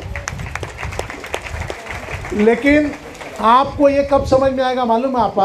अभी तक देखो, इमरान भाई ने यहाँ अरेंज किया, आप लोग यहाँ सामने मौजूद हो, तो ये बातें आपको पूछने का मौका मिला। नहीं तो आज तक आप हाथ बांध के जाते थे, वो जो भी जिल्लत देते थे आप जलील होकर चले आते थे, जबकि आपके पैसों पे उनको पगार मिलती है। आपके पैसों पर उनको पगार मिलती है, आपकी वजह से वो स्कूल कायम है। तो ये आप कब जानोगे? वो बोला ना, मैं आपके कानून भी 7 जून को पहुंच भी गया। और आपको एक और अहम बात बताता हूँ, पूरे महाराष्ट्र के अंदर एलसी ख़त्म कर दी गई है। सुनो गौर से जो बता रहा हूँ, पूरे महाराष्ट्र के अंदर लिविंग सर्टिफिकेट का जो था कि दाखला है तो कंपलसरी, ये है तो कंपलसरी, हुकूमत ने पिछले साल ही यूडाइस प्लस करके स्कीम चालू की, जिसके तहत एक सरल नंबर मिलेगा। जैसे अपने को जीआर नंबर मिलता था ना एलसी का, एक सरल नंबर मिलेगा। और उस सरल नंबर के तहत ही कहीं पर आपको एडमिशन होता है, जैसे पैन कार्ड या आधार कार्ड का नंबर, आप खाली वो नंबर वहाँ पर सरल नंबर भर दो, आपको कोई एलसी ले आकर जमा करने की ज़रूरत है ही नहीं। एलसी के लिए कोई स्कूल आपका एडमिशन रद्द नहीं कर सकती, एडमिशन रोक नहीं सकती, या एलसी की वजह से आपको किसी में कोई तकलीफ नहीं दे सकती। स्कूल की मान्यता रद्द हो जाएगी, रजिस्ट्रेशन कैंसिल हो जाएगा एलसी की वजह से। आप थोड़ा इसके ऊपर पढ़ो, वीडियो देखो, आपका मन का डाउट कन्फ्यूजन दूर हो जाएगा। आप जैसा भी रहेगा इमरान भाई से आप टच में रहो, पूछिए। आपका ये सवाल है क्या, एलसी नहीं मिल रही है तो मैं क्या करूँ अभी? तो अब सर क्या करना चाहिए उन्हें, क्योंकि वो फीस मांग रहे हैं ना। देखिए, 100 चीज़ का बोला संजीवनी बूटी ब्रह्म शस्त्र एक ही है कि आपसे वो कोई भी डिमांड करते हैं तो आप सबसे पहले पीटीए की बात करो, पीटीए लागू करो। पीटीए के हिसाब से हमारा एग्जीक्यूटिव कमेटी जो बोलेगी वो करेंगे, नंबर 1। नंबर 2, आपको बच्चा अभी कितनी में बच्चा अभी 10वीं में रहेगा। जाएगा? तो 10वीं रहेगा, मगर मैं जब से लॉकडाउन पड़ा ना तब से ऑनलाइन भी नहीं पढ़ाई और ना मैं स्कूल में। अभी आपको एलसी क्यों लग रही है? जब बच्चा 10वीं में जाएगा तो एलसी क्यों लग रही है? 10वीं में एडमिशन कराना है। नहीं, 10वीं में कोई एडमिशन नहीं लेना पड़ता, फिर कहाँ देते हो? वही रेगुलर जो स्कूल में पढ़ता था वही स्कूल में पढ़ो। हाँ, तो यही लिए इसके लिए जो कानूनी आप जब वीडियोस देखोगे पूरा सॉल्यूशन है। कोई स्कूल बच्चे को नकार नहीं सकता, खास तौर पर जुरिस्डिक्शन के बच्चे को। आप ये स्कूल के एतराफ़ में ही रहते हो, ये स्कूल के आजू बाजू ही कहीं रहते हो, यही हद में, हाँ, तो बिल्कुल भी नकार नहीं सकते, जुरिस्डिक्शन के अंदर हो आप। इसके लिए इंशाल्लाह हम लोग कल या परसों, जैसा भी इमरान भाई से तय होगा, ये स्कूल के अंदर पीटीए का प्रोसेस आप लोग पहले तो 1-2 दिन के अंदर पूरी वीडियोस देखो, फिर इसका पीटीए का प्रोसेस कैसे करना, कैसे इसकी एप्लीकेशन देना। तो ये जैसा भी तय होगा आपके एरिया, आपके मोहल्ले में, इमरान भाई की ऑफिस में सुबह या शाम का जो भी वक्त तय करेंगे, एक एप्लीकेशन का साइनिंग कैंपेन रहेगा। तो उस दिन आके आपको तमाम पेरेंट को आपका पूरा नाम, आपके बच्चे की डिवीज़न और आपका फ़ोन नंबर और साइन हुआ फॉर्म पे करना रहेगा। इनकी ऑफिस पर आकर फिर वो सारे पेपर्स, वो हम लोगों की जिम्मेदारी है कि हर जगह जाकर उसको जमा करना। और आप लोगों में से चंद जिम्मेदार लेके स्कूल मैनेजमेंट में भी वो पेपर दाखिल होगा। आप लोग बनाओगे तो वो कई हज़ार रुपए का खर्चा है वकील के थ्रू। इमरान भाई की तरफ से वो पेपर हमारी टीम पूरा आपको फ्री बना कर देगी, आपको खाली आकर साइन करना है, ठीक है, इंशाल्लाह। कौन सा पेपर? ये मैटर बताएगा। नहीं, मैटर नहीं, इसके ताल्लुक से जो कागजात दाखिल करना है ये एजुकेशन डिपार्टमेंट में जाएगा, शिक्षा मंत्री को जाएगा, अपने आयुक्त को जाएगा।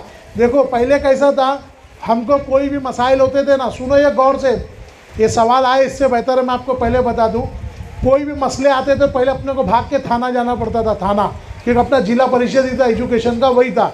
लेकिन 31 दिसंबर 2013 को हुकूमत ने एक स्पेशल GR निकाला और उसमें कानून पास कर दिया कि कॉरपोरेशन की हद के अंदर जो भी स्कूलें आएंगी, कॉरपोरेशन की चतुर्सीमा के अंदर, सीमा के अंदर जो जुरिस्डिक्शन में आएगी कॉरपोरेशन के, उसकी कॉम्पिटेंट अथॉरिटी, सक्षम अधिकारी, मेन पूरे स्कूलों का, वो प्राइवेट हो कि म्यूनसिपलिटी हो, कोई भी हो, उसका मेन अधिकारी म्यूनसिपल आयुक्त होगा, म्यूनसिपल कमिश्नर होगा।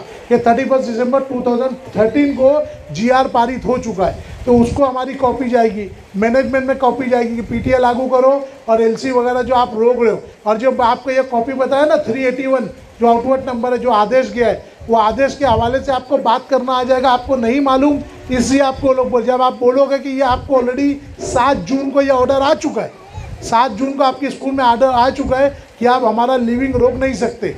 इवन उसमें यह भी लिखा है कोई दूसरी स्कूल का अगर एडमिशन लेना है, उसके बाद LC नहीं है पिछली स्कूल का, तो आप मना नहीं कर सकते कि वो LC लाओ तो मैं एडमिशन लूँगा। समझ में आई बात? उसका एक प्रोसीजर और है, बात कंप्लीट कर लेता हूँ। अगर फिर भी आपको नहीं समझ में आ रहा है तो कोई स्कूल बहुत जिद कर रही है कि आप LC लेकर आओ तो हम एडमिशन देंगे, तो उसका कानून क्या है, स्कूल वाले एक रिक्वेस्ट लेटर बना के देते हैं। मतलब जिस स्कूल में आप दाखिला लेने गए हो तो एक रिक्वेस्ट लेटर वो स्कूल के नाम से बना के देगी जो स्कूल में आपका LC रुका हुआ है। आपका काम सिर्फ ये रहेगा, वो लेटर लेकर जाओ, उस स्कूल में जमा करो, वहाँ से ठप्पा लेकर आओ जेरोक्स के ऊपर, ये स्कूल में लाकर दे दो। आपको LC लाने जाने की भी कोई झंझट नहीं है, ये कानून है। कोई और सवाल किसी के पास? फीस की वजह से बच्चे को बैठने नहीं दे रहे सर स्कूल के अंदर। हेलो, अस्सलाम वालेकुम। वालेकुम अस्सलाम। हाँ सर, मैं हेरा स्कूल का पैरेंट्स हूँ। मेरा बेटा 2 मिनट के लिए रुक जाते, अजान हो जाने दो। 2 मिनट के लिए रुक जाओ, पॉज कर दो। तो ऐसा कोई चीज नहीं है, आप लोग बिंदास पूछ सकते हैं। बिंदास आपको मन में कोई भी छोटा बड़ा ऐसा कोई क्वेश्चन कि मैं पूछूं तो शायद लोग हंसे, ऐसा कोई नहीं है। आप बिंदास पूछिए प्लीज। अगर आपको कोई झिझक हो रही हो ना, तो जो आपके बाजू में बोलते हुए थोड़ा जो बोल रहते हैं, बोल सकते हैं, उनके कान में बोलो, वो बोलेंगे। कोई दूसरे को बोलो पूछने। हाँ भाई बोलिए। हाँ, अस्सलाम वालेकुम नवीद भाई, इमरान भाई। वालेकुम अस्सलाम। हाँ सर, मेरे 3 बच्चे हैं। एक बच्चा मेरा हेरा में पढ़ता है, मापुली में, और एक 800 में है, और 2 बच्चे मेरे यहाँ पे पढ़ते हैं APJ अब्दुल कलाम स्कूल में। तो जो लॉकडाउन की जो फीस बाकी थी मेरे बड़े लड़के की, वो टोटल 2.5 साल की फीस थी, और उन्होंने मुझसे कोई 28,000 रुपये लिए और बोले ये पैसा भरेंगे तो आपका बच्चा 8 में बैठेगा, नहीं तो हम उसको बिठाएंगे नहीं। तो मैं यहाँ आकर जोड़ जाड़ के उसको 28,000 वहाँ स्कूल में भर सकता। तो वो पैसे का क्या मतलब अपने वापस मिलेगा, क्या क्या करने? देखो, ये आपका नाम क्या भाई? मेरा नाम मयूर कलीम शेख है। हाँ, ये हमारे शेख भाई ने जो सवाल किया काफ़ी बेहतर किया है। ये लोगों को बहुत, देखो मैं बहुत सारी बातें इसलिए मैं आपको बता रहा कि मैं चाहता था ऐसे सवाल आपकी तरफ से आए ताकि आप लोग को याद रहे। बच्चा जब खुद मेहनत करके हाथ पैर मारता है ना, तो तैरना आसानी से सीखता है। ट्यूब पहना के सिखाओ ना तो बच्चा बहुत दिन के बाद सीखता है। तो सबसे पहली चीज़ तो मैं आपको ज़्यादा नहीं है, 3 महीना पुरानी बात बता दूँ कि जो LLB के स्टूडेंट है ना, जो लॉ बनते हैं, वकील बनते हैं LLB के, तो ये FRA उनके लिए भी, जैसे हमारे स्कूल के लिए होता है ना, वैसे उनके लिए भी होता है। तो हुकूमत ने उनकी फ़ीस साल की 18,000 रुपये तय की थी। कितनी? 18,000 रुपये। तो किसी ने 40, किसी ने 48, किसी ने 32, जिसको जो स्कूल को समझ में आया अपने तौर से लिए थे, और पिछले 5-7 साल से ले रहे थे। तो अल्हम्दुलिल्लाह हमारी टीम ने मेहनत की, हमारी तरह और लोगों ने मेहनत की है। हुकूमत ने स्पेशल ऑर्डर पास करके सबको जो जायद फीस थी ना, 55-67 साल से जो ले रहे थे, सब वापस कराई। तो भाई, तो ये जो आप बोल रहे ना वापस होगी, गारंटी वापस होगी, लेकिन कब होगी मालूम है? जब आप अपने हुकूक को पहचान के लड़ोगे, जब आप PTA के थ्रू पूरा उनको वो करोगे। वो इतने ढीठ होते हैं स्कूल वाले, उनको इतनी ज़्यादा आदत हो जाती है ना ये सब खाने की, पैसे लूट खसूट के, वो इतनी आसानी से देंगे नहीं। कोई अपने पेट पे लात, मतलब लात पड़ती है तो वो बर्दाश्त नहीं पड़ता, उनके पेट पे लात है। ये आप जो बात करोगे या अपने हुकूक लोगे ना, अभी तक वो आयश की ज़िंदगी गुजारे हैं। अब आप डायरेक्ट उनको 15,000 और 20,000 तो 1,000 पर लेकर आओगे तो उनको तिलमिलाट तो होगी ना। तो लेकिन आपका हक है वो हुकूमत से, आप बिल्कुल, मैं क्या बोला, एक अकेला बंदा भी लड़ेगा ना PTA के लिए, एक अकेला फ़र्द है वाहिद, चाहे मर्द हो चाहे औरत हो, उसकी जीत मुकद्दर है। PTA में कोई कभी हारेगा नहीं। बोलिए आगे। और सर हर साल स्कूल में नए नए कुछ जो लोग बोलते हैं कि अपना टर्म फीस भरने का है या ये है वगैरह है, कंप्यूटर फीस है, और नहीं देंगे तो बच्चों को बोलते हैं कि आपके पेरेंट्स को बोलो, दबाव डालते हैं कि नहीं करना ही पड़ेगा। अभी सर कल मंडे है और APJ अब्दुल कलाम में पेपर है, तो मेरे बच्चों को बोल के भेजते हैं क्या तुम्हारे पेरेंट्स को बोलो जो 2000 बाकी है लॉकडाउन की वो दे तो मैं पेपर में बिठाऊंगी, नहीं तो नहीं बिठाऊंगी। और दूसरी बात सर 7000 बाकी था तो मैंने 5000 भर के उनको बोला भाई मैं 5000 भर रहा हूँ, 2000 में बात कर दूंगा। फिर भी वो बोलते हैं कि अभी कल मंडे कल फर्स्ट अपना टेस्टिंग है बच्चों का, यूनिट टेस्ट है, तो बोले 2000 भरना पड़ेगा तो हम तुमको पेपर में बिठाएंगे। ठीक है, आपका तो फिर भी 2000 बाकी है ना। 2000 आपको मालूम है कल यूपी में क्या हुआ? सिर्फ 250 रुपये के लिए बच्चों को जान से मार दिए, सिर्फ 250 रुपये के लिए। यही स्कूल वाले कितने के लिए? 250। कल यूपी में हुआ, सबसे अंधेर नगरी यूपी और बिहार में ही है। अब मुद्दे की बात पे और मेरी आप स्पीचेस देखोगे ना तो इसके अंदर वीडियोस में जब आप जाओगे, मैं बोला ना देखो एक बात पहले आप लोग इतना मुतमईन हो जाओ कि यहाँ पे आपके मन में बहुत सारे सवालात होंगे जो झिझक के आप लोग नहीं पूछ रहे हो, या बहुत सारे सवालात जो पूछने के बाद भी आपको घर जाने के बाद याद आएगा कि ये बात पूछना रह गई। सुनो गौर से जो बात बता रहा हूँ मेरी आपा, घर जाके बात कर लेना, इधर ध्यान दो। अगर बहुत सारे सवालात जो यहाँ आप पूछने थे भूल गए या घर जाने के बाद आपको याद आएगा ना, मैं आपको चैलेंज के साथ बोलता हूँ कि अगर आप मेरी वीडियोस देखोगे तो ऐसा कोई सवाल आपके मन में नहीं रहेगा जिसका जवाब ऑलरेडी मैंने ना दिया हो। बात समझ में आई? एक वीडियोस है मेरी इसके अंदर, हाउ टू इस्टेब्लिश PTA। पहले 24 मिनट की तकरीर है, फिर 48 मिनट का सवाल जवाब है, 2 पार्ट में वो तकरीर। 24 मिनट की स्पीच है और 48 मिनट का क्वेश्चन आंसर है। आप ही की तरह भाई बहनों ने सवाल किए है। अगर आप ये जो बोले ना कि आप बैठने नहीं दे रहे हैं, वो नहीं कर रहे हैं, मैं तो एक जुमला बोल के आपको अभी ख़त्म कर दिया कि वो ऐसी कोई चीज़ रोक नहीं सकते। आप इमरान भाई से कांटेक्ट करके अब भी ग्रुप ज्वाइन करो। जो ऑर्डर नंबर 381 या जावक नंबर 381 की जो कॉपी जो आदेश आई है, खाली आप वो ले आकर दिखा दोगे कि अगर वो आपके बच्चे को एग्ज़ाम से रोकते हैं तो स्कूल का परमिशन ही कैंसिल हो जाएगा। लेकिन आपको बोलने आना चाहिए। हमारे पेरेंट्स जाते हैं, वो जो खाला खड़े रहती है प्रिंसिपल की गेट पे, उसको देख के चले आते, बोलो खाला जाने नहीं दी।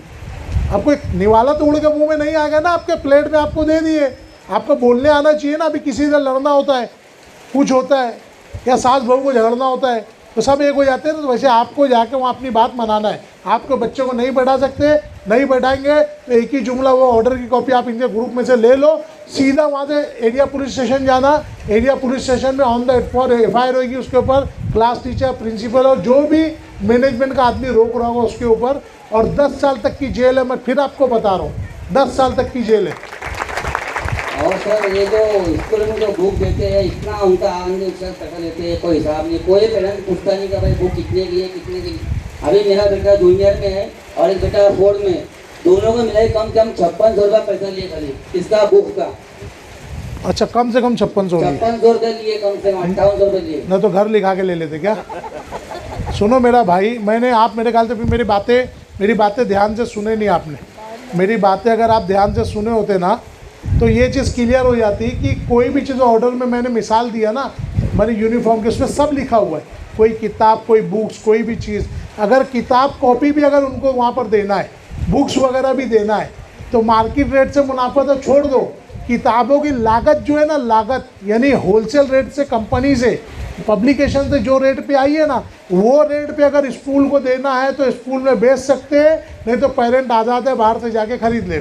नहीं तो सर मैंने उनको ये पूछा क्वेश्चन तो क्या बोले, सब पेरेंट्स लोग ले रहे, आपको भी लेना पड़ेगा। हाँ, वो इसलिए बोले, देखो मैं अक्सर लोग मेरे से सवाल करते हैं ना इस ताल्लुक से, कोई गवर्नमेंट डिपार्टमेंट में जाओ या ख़ास तौर से, देखो मैं अक्सर मिसाल जब डिपार्टमेंट की बात आती है ना, डिपार्टमेंट की, मैं पुलिस की मिसाल देता हूँ हमेशा, पुलिस डिपार्टमेंट की। क्यों मालूम है? देखो एक छोटी बात ध्यान रखना, जैसे राशन ऑफिस का डिपार्टमेंट है, म्यूनसिपलिटी का डिपार्टमेंट है, तो अभी कोई म्यूनसिपलिटी वाले की राशन ऑफिस में चलती है क्या, या राशन ऑफिस वाले की कोई एजुकेशन डिपार्टमेंट में चलती है क्या? लेकिन पुलिस एक ऐसा डिपार्टमेंट है जिसकी मदाखलत, जिसका इंटरफेयर, जिसका हस्ताक्षेप हर जगह है। बात समझ में आई?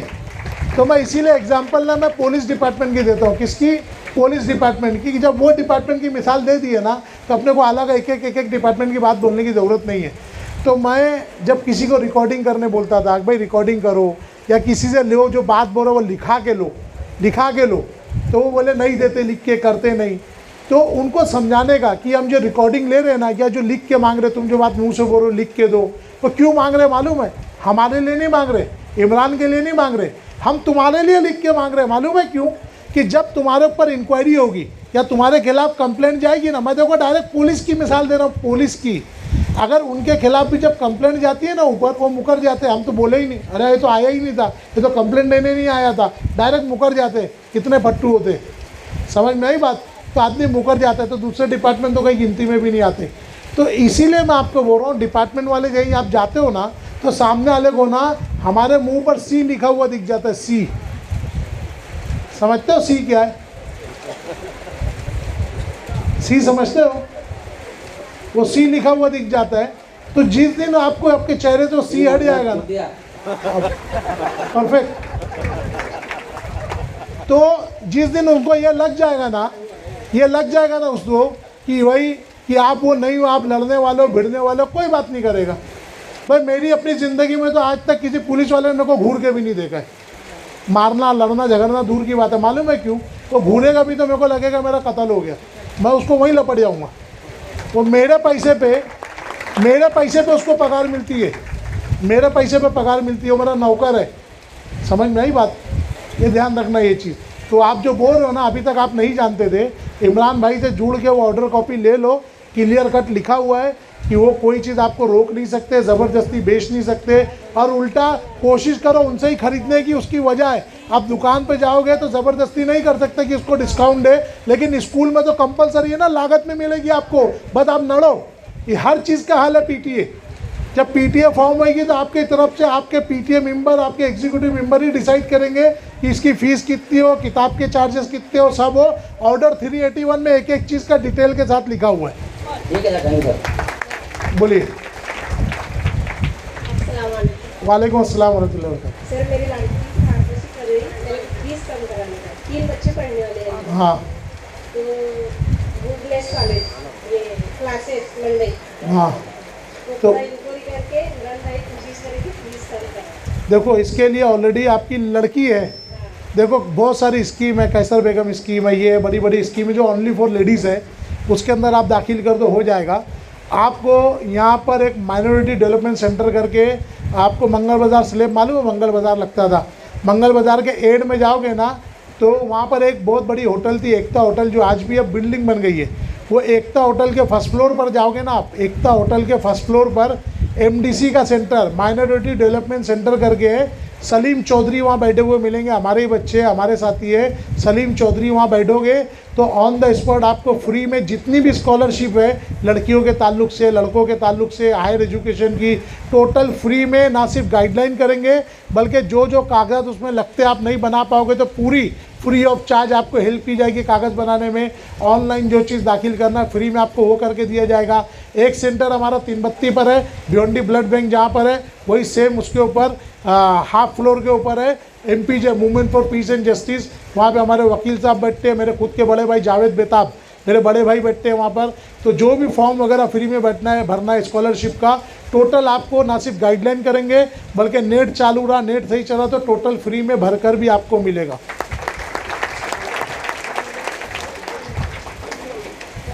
सर वालेकुम अस्सलाम। गए साल का लॉकडाउन से पूरा फीस कंप्लीट कर चुकी हूँ, साल का, और खाली गए साल का 35,000 बाकी रह गया, तो मैंने 15,000 भर चुकी हूँ। अभी मेरी बड़ी बेटी 9th क्लास है, उन लोग के बीच में मैंने बोली एक जन की तो फीस माफ़ करो बोली, तो उन लोग कहते नहीं माफ़ करेंगे, आपको पूरा भरना पड़ेगा।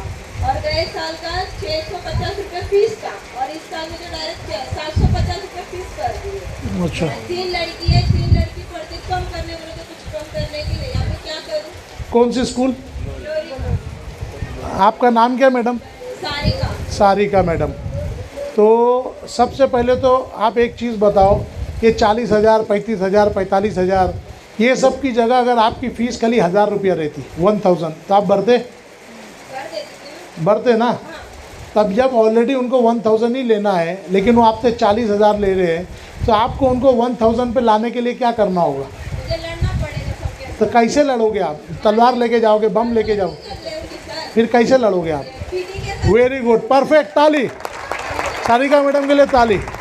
ये आपके हाथ में एक हथियार है, एक हथियार है आपके हाथ में पीटीए। फिर वही बोल रहा हूँ, जितनी मेहनत, देखो कंफ्यूज हम हो रहे हैं, हम टेंशन में हैं, हमारे बच्चे को एग्ज़ाम, जैसे शेख ने बोला एग्ज़ाम रोक देंगे, बैठने नहीं देंगे, ये सारी दिमाग से ना उलझन निकाल दो, सब निकाल के क्या सोचो मालूम है, पूरी ताकत लगा दो कि हम यहाँ पर पीटीए कैसे लागू करें, पीटीए इम्प्लीमेंट कैसे करें।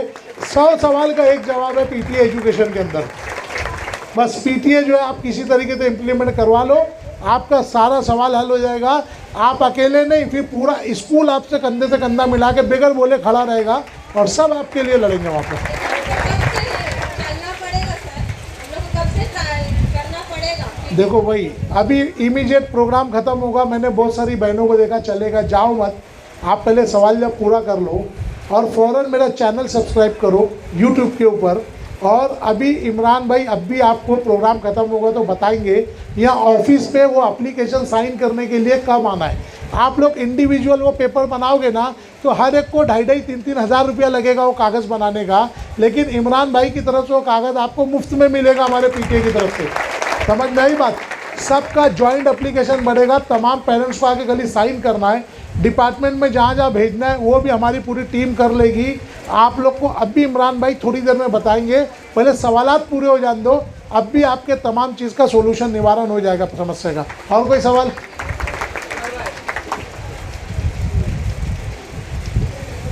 अस्सलाम वालेकुम। वालेकुम अस्सलाम। सर मेरी बच्ची अभी जूनियर केजी में एमएम पब्लिक में पढ़ती थी पिछले साल। वहाँ पर उन लोगों ने 11,000 रुपये साल भर की फीस ली है मेरे से। अच्छा। और अभी इस साल बोलते हैं कि पूरी फीस अभी जो बाकी है वो फीस पूरी देंगे तब हम आगे बच्ची को पढ़ाएंगे। क्या बोले? इस साल का बोले थे, इस साल मेरी बच्ची को मैं वहाँ पर नहीं भेज पा रही हूँ क्योंकि फीस मेरे पास उतना नहीं हो पा रहा इस साल, तो मैं बोली थी नहीं भेज पाऊँगी भाई। तो लोगों ने बोला था फीस कम करेंगे, लेकिन फिर भी कम नहीं किया, तो मैं बच्ची को नहीं भेज पा रही हूँ। स्कूल का नाम क्या बताए? MM public school, English school. ये कहाँ पर है? ये आदमी की दरगाह के पास है। ठीक है। देखो, सबसे पहली चीज़ तो आपा, मैं बोला ना कि हम लोग कहीं पर भी जाके गुद जाते, ये जाके एमएन पब्लिक स्कूल, ये स्कूल, वो सब है, तो ऐसी बहुत सारी स्कूल का ना ऑलरेडी जूनी लिस्ट आ रही है कि ऑलरेडी वो अनऑथोराइज्ड है भी नहीं। तो आपको सबसे पहले तो आपको ये चीज़ देखना और समझना है कि उस स्कूल के अंदर आपको अकेले को तकलीफ है क्या? पहला मेरा सवाल का वो जवाब दो। और भी होंगे ना आपकी तरह, वो पेरेंट्स को जमा करो, फिर बोलो अफराधी कुव्वत, नफरी कुव्वत आपके पास अगर जन पावर, जन शक्ति रहेगी ना, तो वही चीज़ एकदम आसानी के साथ आप कर लोगे, आसानी के साथ। और हर चीज़ का सोल्यूशन पीटीए, आपके बच्चे को वहाँ नहीं भेजना, हल नहीं, आप भेजो। वो अगर पैसे के लिए आपके बच्चे को नहीं बैठाते हैं ना, उनको जेल हो जाएगी, जेल। आप समझ क्यों नहीं रहे हो? पैसे के लिए, फीस के लिए किसी बच्चे की तालीम को नहीं रोका जा सकता। 3 महीने से लेकर 10 साल की जेल है।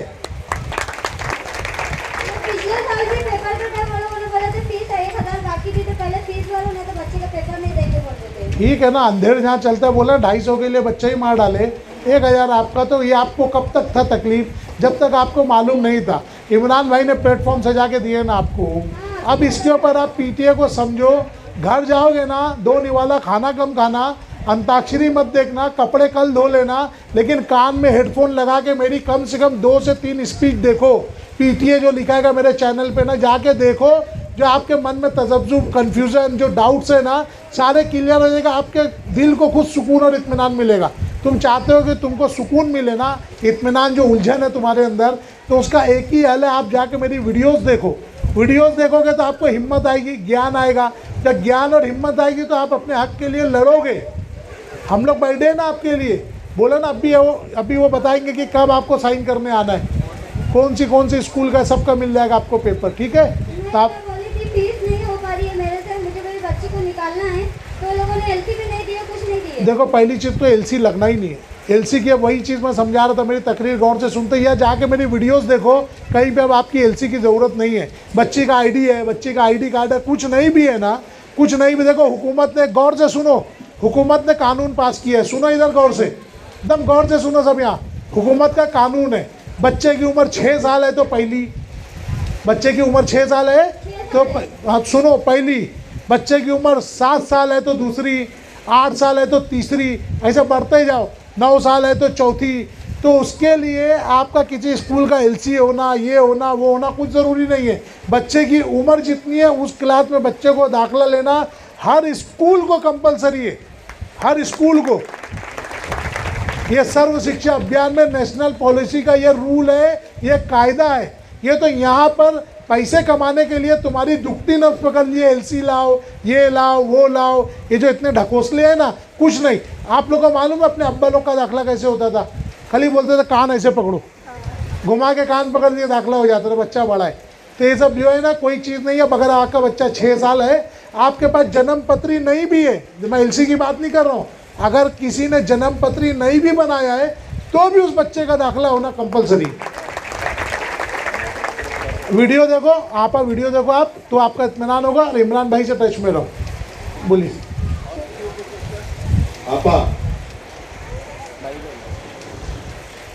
वो स्कूल से निकाल रहे हो क्या बच्चे को आप? हाँ निकाला है, निकाल चुकी हूँ ऑलरेडी। दूसरी कॉपी थी मेरे पास जन्म पत्री की, तो मैंने दूसरी स्कूल में एडमिशन डाल दी, इकरा उर्दू स्कूल में। किधर? इकरा स्कूल में। तो फिर प्रॉब्लम क्या है तुमको? नहीं मतलब ऐसा वो लोग इतनी फीस ले रहे थे, उस वजह से फीस की वजह से ही मैंने मेरे बच्चे को निकाली थी। तो अभी वो लोगों ने एलसी भी नहीं दी है। तो छोड़ दो, एलसी लेना भी नहीं है अपने को। अभी इकरा में एडमिशन हो गया ना आपका, तो पुरानी फीस के बारे में भूल जाओ। Very good, perfect. वालेकुम अस्सलाम। हाँ हम लोग का लॉकडाउन का फीस है 47,000 बाकी है, तो बच्चे लोग बैठा रही नहीं थे, हर महीना 5,000 भरने बोले। अच्छा, कौन सी school? Glory school. Wholesale school, सब होलसेल में उधर गई है। देखो मैं आपको क्या बोला, सवाल आप लोग के 50 रहेंगे। किसी का फीस का मसला, किसी का रिजल्ट नहीं दे रहे, किसी की एलसी नहीं दे रहे।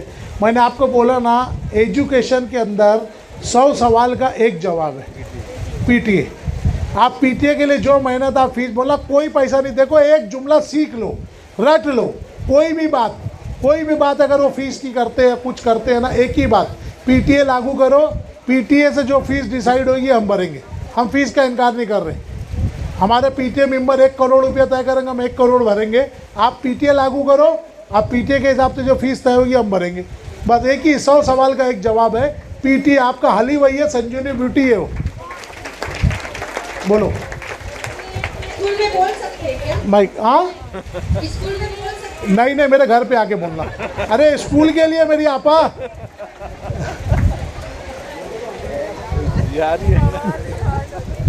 नहीं, अच्छा है।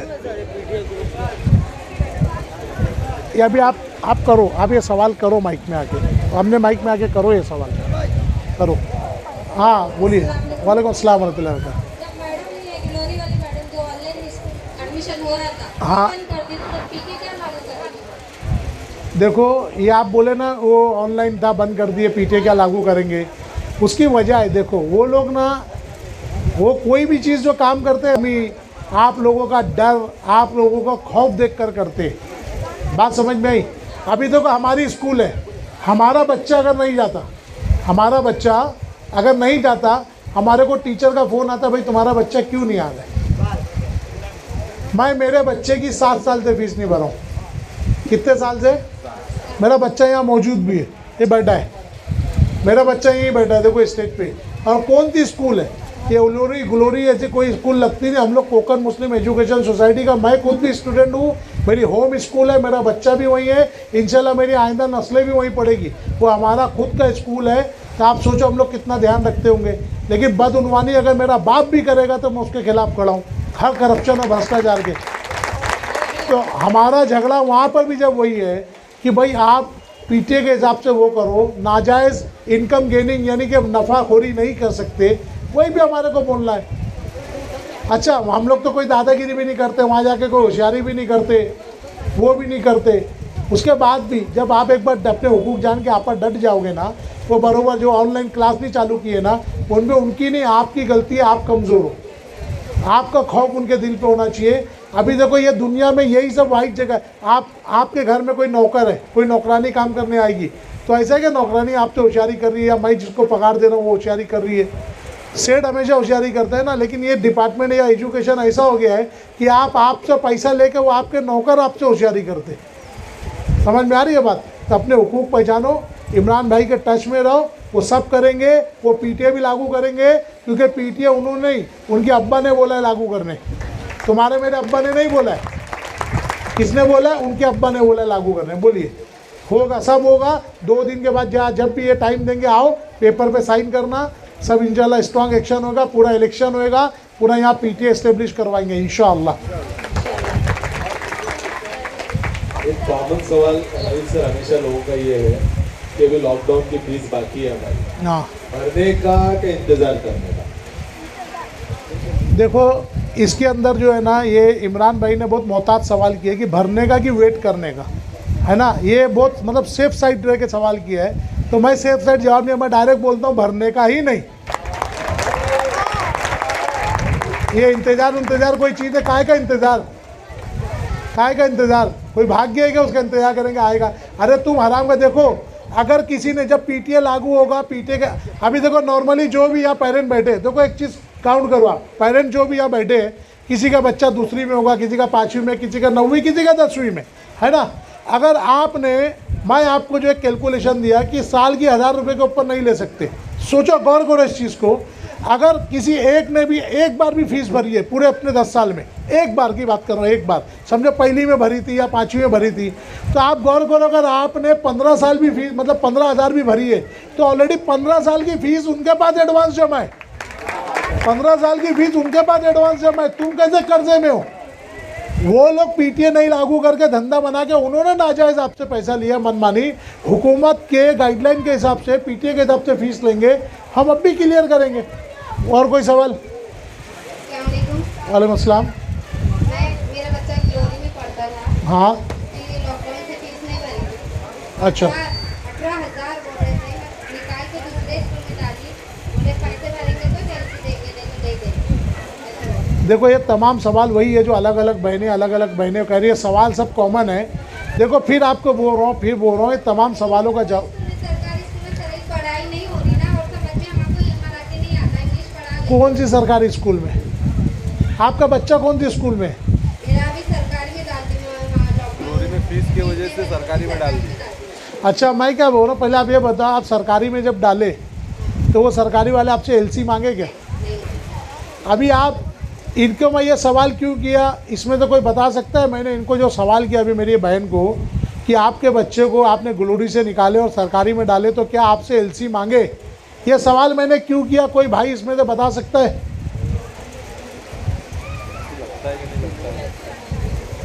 देखो हमारे इमरान भाई माशाल्लाह बहुत नज़दीकी जवाब दिए।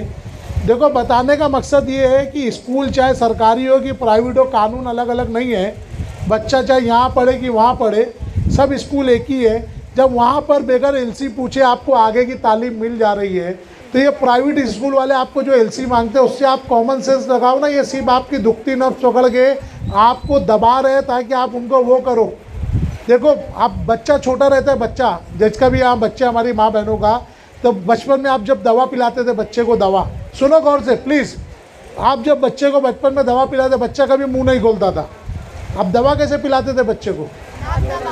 हाँ, बच्चे की नाक दबाते थे, बच्चा मुंह खोल देता था, है ना। तो वो लोग आपकी नाक दबाते कि एलसी लाओ तो वो होएगा, ये करो तो होएगा, कि आप उनको पैसा दो। समझ में आई बात? तो इससे ये चीज़ समझ में आई ना कि एलसी का कोई महत्व नहीं है कहीं पे भी दाखिला एडमिशन लेने के लिए, ये चीज़ आप समझो। और आपने जो ग्लोरी से निकाले हो ना, ग्लोरी से, मैं 2 बातें, पहली चीज़ तो आपको निकालना नहीं था, आपने गलत किए, लेकिन मैं आपको ये भी नहीं बोलूँगा कि आप सरकारी स्कूल से निकाल लो। हकीकत में हम सबों को सरकारी स्कूल में ही दाखिला लेना चाहिए ताकि इन सबों की खोट टूटे। ये जो नाजायज़, पहले इंग्लिश पढ़ते थे, मराठी में डाल दिया। नहीं तो हेलो, सरकारी इंग्लिश मीडियम स्कूल भी है ना, है 3 स्कूल है पूरे भिवंडी के अंदर कॉरपोरेशन की। आप उसका जाओ, शिक्षण मंडल में डिटेल मिल जाएगी, पूरी डिटेल आपको मिल जाएगी, वो भी है। और जब आपको डालना ही था कि आपको लग रहा है कि आप मराठी नहीं आती, नहीं पढ़ सकते, आप उर्दू में भी डाल सकते थे, हिंदी में भी डाल सकते थे, वही सरकारी स्कूल में। तो फिर क्यों कंफ्यूज हो, क्यों कंफ्यूज हो आप दो बात कर रहे हो आप। जब बच्चे को मराठी आती है, मराठी में डाले तो मत परेशान रहो। तो एग्ज़ाम तो आप किसी और को पकड़ो, दूसरे उसके टीचर को पकड़ो, बाजू वाले को पकड़ो, आप देखो पीटीए ग्रुप में रहोगे तो हर चीज़ का सोल्यूशन आपको मिलते जाएगा। पहली चीज़ तो ग्लोरी से निकालना ही नहीं था आपको, यहाँ से जो निकाले ठीक है, जब आँख खुली जब सवेरा, अब मालूम पड़ा ना, अब अपने हुकूक के लिए लड़ो, इमरान भाई से आके जुड़ो, और जो फीस वगैरह बाकी है जो भी उसका कोई टेंशन लेने की ज़रूरत नहीं है। हर जगह आप लोग का जवाब एक ही होना चाहिए, पीटीए लागू करो, पीटीए के हिसाब से जो लीगल फीस होगी पीटीए डिसाइड करेगा, वो फीस हम भरने तैयार है, दूसरी कोई बात ही नहीं करने का। कोई सवाल किसी के मन में? आपने बोले फीस के लिए वेट करो, पार्डन? फीस के लिए वेट करने बोले ना, मत करो बोल रहे ना अभी। हाँ, कभी एग्जाम चाल रहा है, बच्चे लोग को 2-2 घंटे नीचे खड़ा कर रहे हैं, तो हम क्या कर सकते हैं? मेरा आप चैनल पे जाओगे ना तो मेरी जो पहली स्पीच खुलेगी ना जिसमें सबसे ज़्यादा व्यू है, how to prevent cruelty on child and illegal fee realization, तो उसके अंदर तो मैंने बहुत सारी बातें बोला हूँ, 40 मिनट की तकरीर है। उसको मैंने उसमें जो खास बातें हैं ना, सुनो गौर से, मैंने काट के अलग किए हूँ। तो एक 7 मिनट की मेरी एक तकरीर है, how to prevent cruelty on child. वही चीज़ इंग्लिश में भी है, वही चीज़ हिंदी में भी है कि अब टीचरों को 10 साल की जेल हो सकती है, उसका टाइटल वो दिया है। आप जाओगे ना चैनल पे, अब टीचरों को 10 साल की सज़ा हो सकती है, जेल हो सकती है, ऐसा वो टाइटल है। तो वो आप देख लोगे ना, तो अपना इंडिया जब से आज़ाद हुआ है, कॉन्स्टिट्यूट ऑफ इंडिया जब से बना है, तब से लेके अभी तक 2022 तक जितने भी कानून बच्चों के हक़ में बने हैं, जितने कानून, मैंने तमाम कानून की मालूमात दी है जो बच्चे के हक़ में बने हैं। और एजुकेशन डिपार्टमेंट में जो भी बच्चों को फ़ीस के लिए खड़ा करते हैं, ये करते हैं, मैं आपको फिर बोल रहा हूँ, 10 साल की जेल है। सेक्शन 75 जे एक जुवेनाइल जस्टिस एक्ट 2015 जिसका टाइटल है prevention and care of child 2015, जिसकी कलम, जिसकी दफ़ा, जिसका सेक्शन 75 है, जिसके तहत वो अगर खड़ा करते हैं एग्ज़ाम और फीस के लिए ना, टीचर को या जो भी खड़ा कर रहा है उसको 10 साल की जेल है। नहीं, आप जाओ फ़ौरन वीडियो बनाओ, फ़ौरन वो टीचर को वीडियो ऐसे चालू रख के वीडियो लो जगह पे, बोलने का बेटा तेरे को क्यों खड़ा किया है, वो बोलेगा ना आपका बच्चा मेरे को धूप में खड़ा किया, ये मिस का नाम बोलेगा, फिर आप वैसी वीडियो लेके इमीडिएट जाओ, ज़्यादा नहीं 2-3 मिनट का बनाओ, बड़ा नहीं कि भाई ये फ़ीस के लिए क्यों आप खड़ा किया, बोलेंगे फ़ीस, वो खुद ही बोलेगी प्रिंसिपल बोला है या मैनेजमेंट बोला है, बस वो 2-3 मिनट वीडियो लो, सीधा जाओ, सीधा पुलिस स्टेशन जाओ। पुलिस स्टेशन में अगर आपकी कंप्लेंट नहीं लेता, आपके पास वो वीडियो है तो हाँ, बगैर वीडियो के टाइम पास के लिए फ़ोन नहीं करना। वो वीडियो जिसके अंदर बच्चे को पनिशमेंट दिया जा रहा है, सज़ा, वो वीडियो, और वही वीडियो टीचर का, टीचर बोल रही है कि हमको मैनेजमेंट ने बोला है, इसके लिए हमने उसको पनिश किया है, ये पूरा वीडियो बनाए। कोई भी पुलिस स्टेशन भिवंडी के 6 जुरिस्डिक्शन में अगर आपकी कंप्लेंट नहीं होती, आप हमको कॉल करो, इमरान भाई को कॉल करो, 15 मिनट के अंदर आपका FIR हो जाएगा।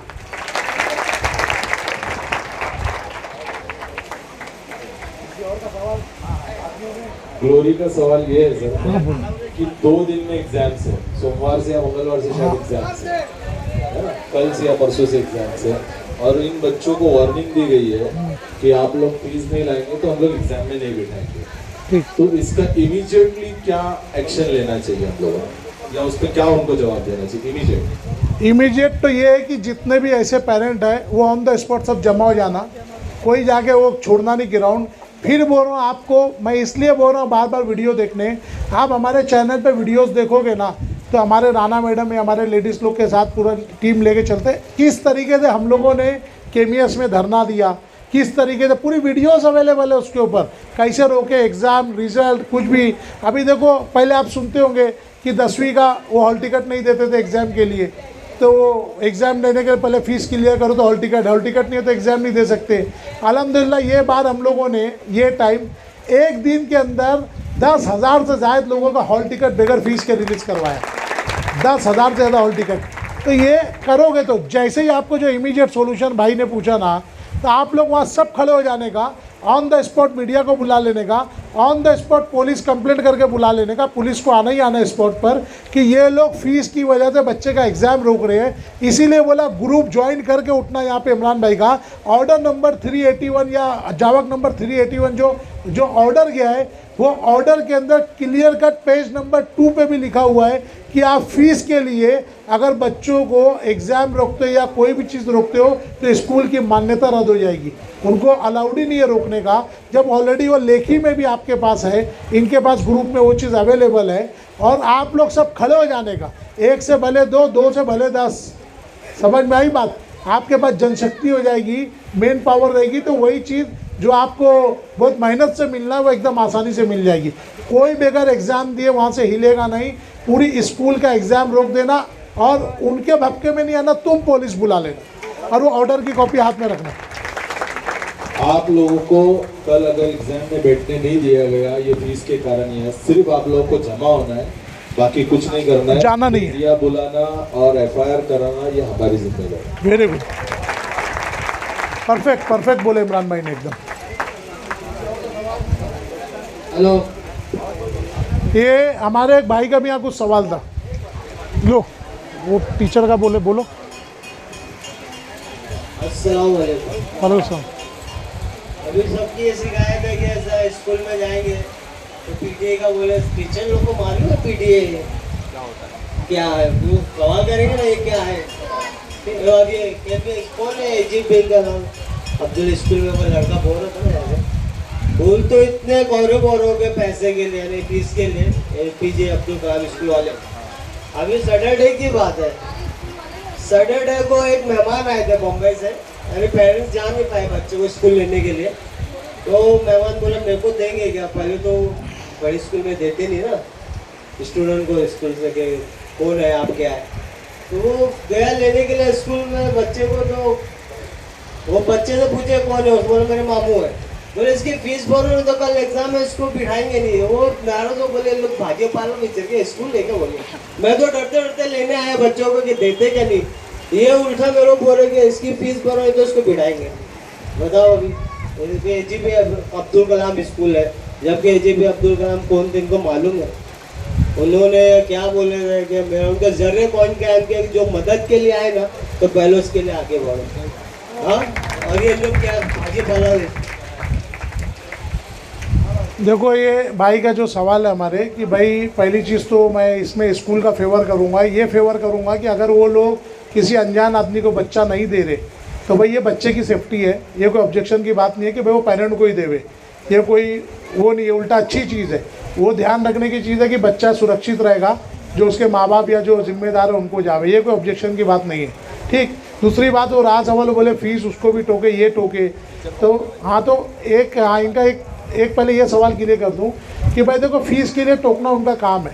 जो हमारे टीचर होते हैं ना बेचारे 5,000 6,000 में काम करते हैं, कोई 7,000 में काम करते हैं। इसकी एक तुमको मिसाल देता हूँ कि ये जो 5-6 हज़ार में ये लोग कितना करते हैं। जैसे एक स्कूल में हम लोग गए थे यहीं पर ईरा स्कूल करके, तो वहाँ एक टीचर रोने लगी कि ऑलरेडी वो पहली से लेकर 12वीं तक अकेली एक टीचर पढ़ा रही थी, पहली से 12वीं तक, और उसकी पगार कितनी थी 5,000 रुपये। कितनी पगार 5,000 रुपये। एक आप ब्रांडेड स्कूल लो ना, जैसे KMS है, अब KMS स्कूल के 45 टीचरों ने हाई कोर्ट में पिटीशन डाला है। कहाँ डाला है? हाई कोर्ट में। 45 टीचर, किसी की 10 साल, किसी की 14 साल, किसी की 12 साल, किसी की 9 साल, पगार ही नहीं बढ़ी है। 14, 15 साल देने के बाद वो प्राइवेट स्कूल है, परमानेंटली अनएडेड है, तो 5,000, 7,000, 9,000, 10,000 में कब तक काम करेंगे? जो अपनी ज़िंदगी का 15 साल देने के बाद भी नहीं, तो वो लोग हाई कोर्ट में पिटीशन डाले। तो ये सब दलील है कि टीचरों का तबका भी जो है, देखो सबसे पहले तो टीचरों की जो बिरादरी है वो बुज़दिल होती है, बहुत ज़्यादा डरपोक और बुज़दिल होती है। वो मैनेजमेंट से हमेशा प्रेशर में रहती है। मैनेजमेंट खुद सामने नहीं आता, फ्रंट फेस पे इनको करता है कि तुम जाके फीस वसूलो, तुम करो। तो जो जालिम बनते हैं वो टीचर बनते हैं। वो भले से अपने 5,000 बचाने के लिए बन रहे, लेकिन वो उनको सुन के चलना है। तो ये जो इनका ये सवाल था कि भाई वो लोग बोलते हैं टोके, वो टोकेंगे, उनका काम है, नहीं तो उनको पगार नहीं मिलेगी। अब रहा सवाल उनको PTA मालूम है कि नहीं मालूम है, तो ये चीज़ मैं पूरे एतमाद के साथ आपको बोल रहा हूँ कि भिवंडी के 99.9 टीचर छोड़ दो, स्कूल के जिम्मेदारों को भी नहीं मालूम था PTA क्या है। इस मुर्दा लाश को जिंदा ही हम लोगों ने किया। हुकूमत और गवर्नर ने कानून पास करके दे दिया था लेकिन ये बेहिस की तरह बैठे थे। तो पीटीए नहीं मालूम, लेकिन इनको बताना ही हमारी जिम्मेदारी है। और जितना हुकूक पेरेंट्स को, ये अहम चीज़ है, ये हमारी पीटीए जो है ना, ये पेरेंट्स टीचर एसोसिएशन है, यानी कि हर क्लास की टीचर भी इसकी मेंबर है।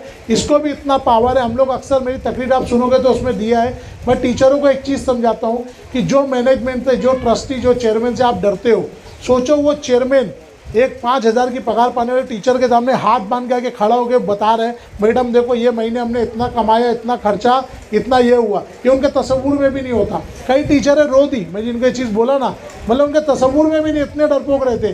तो मैं बोला ये पीटीए में जब तुम ज्वाइन करोगे तो तुमको ये हुकूक हासिल है कि तुम्हारा वही चेयरमैन जिसको देख के तुम्हारी सांस रुक जाती है, वो हर 2 महीने पे आके तुम्हारे को ऑडिट का हिसाब देगा कि देखो मैडम इतना कमाया, इतना खर्चा हुआ, इतना बैलेंस है।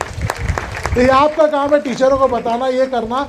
अगर आप नहीं बता सकते तो आपका काम रहेगा कि ज़्यादा से ज़्यादा लोगों तक हमारी वीडियो पहुंचाओ। ये भी इंशाल्लाह लोड हो जाएगी कल परसों तक, ये वीडियोस भी जो बन रही है आप बड़ी तादाद में फैलाओ ताकि लोग का जहन बने। हर टीचर को दो, क्लास टीचर को दो।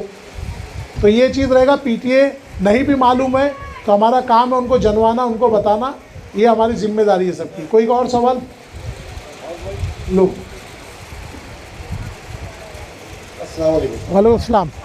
मैं कल लोकल ट्रेन में सफ़र कर रहा था, तो मैंने ऐसी बात की कि भाई आप लोगों को पीटीए के ताल्लुक में क्या क्या इंफॉर्मेशन है। तो सारे लोगों ने बोला कि हमको तो कोई मालूमात ही नहीं है कि पीटीए होती क्या चीज़ है। तो मैं लोकल में सफ़र किया तब भी मैंने सवालात रखा था लोगों के सामने, तो पीटीए किसी को नहीं मालूम। और मैंने बाजार में भी गया, दादर मार्केट में भी गया, मार्केट में भी सवाल किया, लोगों का अवेयरनेस के लिए मैंने ये सब काम किया। ये लोग अवेयर हुए पीटीए के ताल्लुक से, उनको मालूमात हुए, कोई जाने। कई लोगों के मैंने चैनल सब्सक्राइब किया, सब कुछ किया कि लोग पीटीए के ताल्लुक से अवेयर हो। तो सर मैं मतलब पूरे महाराष्ट्र में कर सकता हूँ ना सर ये पीटीए के ताल्लुक से? देखो सबसे पहली चीज़ तो पीटीए पूरे महाराष्ट्र के लिए। इसमें एक चीज़ और बता दूं, जैसे हमारा महाराष्ट्र बोर्ड होता है, एजुकेशन का बोर्ड महाराष्ट्र है, तो उसी तरीके से इसके अंदर एक और एडवांटेज हमको क्या है मालूम है। जैसे कोई सीबीएसई बोर्ड है, सेंट्रल बोर्ड ऑफ दिल्ली है, कोई आईबी इंटरनेशनल बोर्ड है, तो अगर कोई दूसरी जगह का भी बोर्ड है ना, लेकिन उसकी स्कूलें महाराष्ट्र में चल रही है, महाराष्ट्र बोर्ड तो जाने दो, जो दूसरे बोर्ड की स्कूलें भी जो महाराष्ट्र की हर जुरिस्डिक्शन सीमा के अंदर पड़ रही है, उसके ऊपर भी ये पूरा पीटीए इम्प्लीमेंट होता है, पीटीए लागू है। महाराष्ट्र की हद में स्कूल आ गई, वो कोई की भी स्कूल हो, कहीं की भी हो, सब पे पीटीए लागू होता है। कोई सवाल किसी के मन में? प्रोग्राम वाइंड अप किया जाए तो उससे पहले इमरान भाई कुछ बोलना चाहेंगे। देखो मैं आपको फिर बता रहा हूँ, ये आप लोग अगर पेपर प्रोसेस में जाएंगे, सुन लीजिए 2 मिनट बस ख़त्म कर रहे, पेपर प्रोसेस में जाएंगे तो ये आप लोगों को एक तो समझेगा नहीं, ऊपर से किसी वकील या किसी के थ्रू कराओगे आप, बहुत महंगा जाएगा, कई हज़ार रुपये का खर्चा है। ये हम लोगों की तरफ से इंशाल्लाह आपको ये पूरा फ्री ऑफ चार्ज आपको आना है। इमरान भाई जब का टाइम देते हैं आपको आकर यहाँ पर साइन करना है उनके ऑफिस में, ये सारे पेपर्स भी पहुँचाने की जिम्मेदारी हमारी है। बस मैनेजमेंट के सामने जब कभी भी बात या डिस्कशन की बात रहेगी, इमरान भाई जब भी आप लोग को मतलब पुकारे, आप लोग मौजूद रहना, पूरा साथ देना। देखो एक शेर है अल्लामा इकबाल का, फ़र्द कायम रब्त मिल्लत से है तना कुछ नहीं। फ़र्द यानी कोई भी पर्सन, व्यक्ति, फ़र्द कायम, रब्त यानी कनेक्शन, आप समझ रहे हैं सारे का मैडम, खास आपके लिए हिंदी अनुवाद कर रहा हूँ। फ़र्द कायम रब्त मिल्लत से है तना कुछ नहीं, यानी कोई भी आदमी जब सोसाइटी के साथ जुड़ के रहता है, अकेला नहीं, इंडिविजुअल नहीं, किसी भी समाज में जब वो जुड़ के रहता है, उसके ऊपर फ़र्द कायम रब्त मिल्लत से है तन्हा कुछ नहीं, मौज है दरिया में बैरून दरिया कुछ नहीं। आप बाहर 2-10 बाल्टी पानी भी रहेगा तो उसमें हलचल नहीं रहेगी, एक कतरा भी पानी है, लेकिन अगर वो समंदर में है तो मौज मारेगा। समझ में आई बात? तो अगर आप जुड़े हो समाज से तो आपके अंदर एक मौज, एक ताकत, एक मस्ती रहेगी आपके अंदर। तो इसीलिए जुड़ के एक साथ करो। जब भी इमरान भाई इस ताल्लुक से आपको बुलाएंगे, हमारे इमरान शेख साहब का कंधे कंधे मिला के साथ दो। वो आपके लिए, आपके बच्चों के लिए, आपके बच्चों के भविष्य के लिए लड़े, इसमें हमारा ज़ाती कुछ नहीं है। अल्हम्दुलिल्लाह हम में तकरीबन हमारी पूरी टीम ऐसी है जो अकेले 100 लोगों का पैसा भर सकती है, लेकिन सिर्फ माशरे, समाज और हमारी सोसाइटी के लोगों के लिए हम लोग ये कर रहे हैं कि हमारे देश का हर नागरिक मुफ्त में अच्छी सेहत, अच्छी ग़िज़ा और मुफ्त तालीम उसको मिले, इसलिए हम लोग ये काम कर रहे हैं, देश के हित में काम कर रहे हैं। ठीक है, अब बात कीजिए। वाखिर दावाना अल्हम्दुलिल्लाह रब्बिल आलमीन। कोई और सवाल वगैरह है कीजिए, बोल दीजिए। एक आखिरी सवाल लेते हैं मैडम का, एक आखिरी सवाल लेते हैं मैडम का, देख लेते हैं। वालेकुम अस्सलाम रहमतुल्लाहि व बरकातहू। सर अभी हाल ही में जो अखबारों में मतलब स्कूलों के नाम आए थे कि ये रजिस्ट्रेशन नहीं है, और बच्चा अगर वहाँ से तालीम हासिल करता है, 11th हो गई, 12th हो गई, जैसे इस्लामिया हो गई, स्वामी विवेकानंद हो गई, यहाँ पर बच्चा अगर SSC पास कर लेता है, उसके बाद में हमारे बच्चे को कुछ और आगे पढ़ना है या कुछ बनना है, तो आगे कॉलेजेस में इनका एडमिशन नहीं होगा। तो इस बात पर अभी आपको सबसे पहले तो एक चीज़ बता दूं, जो 26 स्कूलों का नाम आया था, 26 स्कूलों का नाम था कॉरपोरेशन हर साल। देखो असल में कैसे है, हमारी कॉरपोरेशन भी है हरामखोर। कहीं भी ये वर्ड बोलना तो आप अपने आंख पे नहीं लेना, ऐसे बोलना कि इंजीनियर नवीद बेताब बोलता है कॉरपोरेशन हरामखोर, कर्मचारी उससे बड़े हरामखोर, ताकि किसी को केस करना हो, कुछ करना हो तो मेरे नाम पे करे, आपके नाम पे ना करे। ठीक है, ये आपको पब्लिक सेफ रहना चाहिए, मैं तैयार हूँ। तो ये PTA के पूरे प्रोसेस के अंदर, ये PTA के पूरे प्रोसेस के अंदर ये जो मैं अभियान चला रहा हूँ, अभी तक मेरे ऊपर 44 से ज़्यादा कंप्लेंट हो चुकी है मेरे ऊपर, और हाई कोर्ट से मेरे ऊपर हर्जाने का नोटिस आया, 10 लाख का, 1 करोड़ का, 10 करोड़ का, ये सब अलग अलग जो नोटिस आए मेरे ऊपर, पेनल्टी के नोटिस है, हर्जाने के है। तो अल्हम्दुलिल्लाह हमारा काम है लड़ना, हम लड़ेंगे, हमको कोई फ़र्क नहीं पड़ता। तब आपकी बात के ऊपर आता हूँ कि ये जो 26 स्कूलों का जो नाम देते हैं, ये घूम फिर के घुमा फिरा के 2012 से 13 से इन्होंने अभी तक वो फॉर्म भी चेंज नहीं किया कॉरपोरेशन वाले। इनको तो ये भी नहीं मालूम कि कितनी स्कूलें यहाँ पर टोटल चल रही हैं। समझ में आई बात आपको?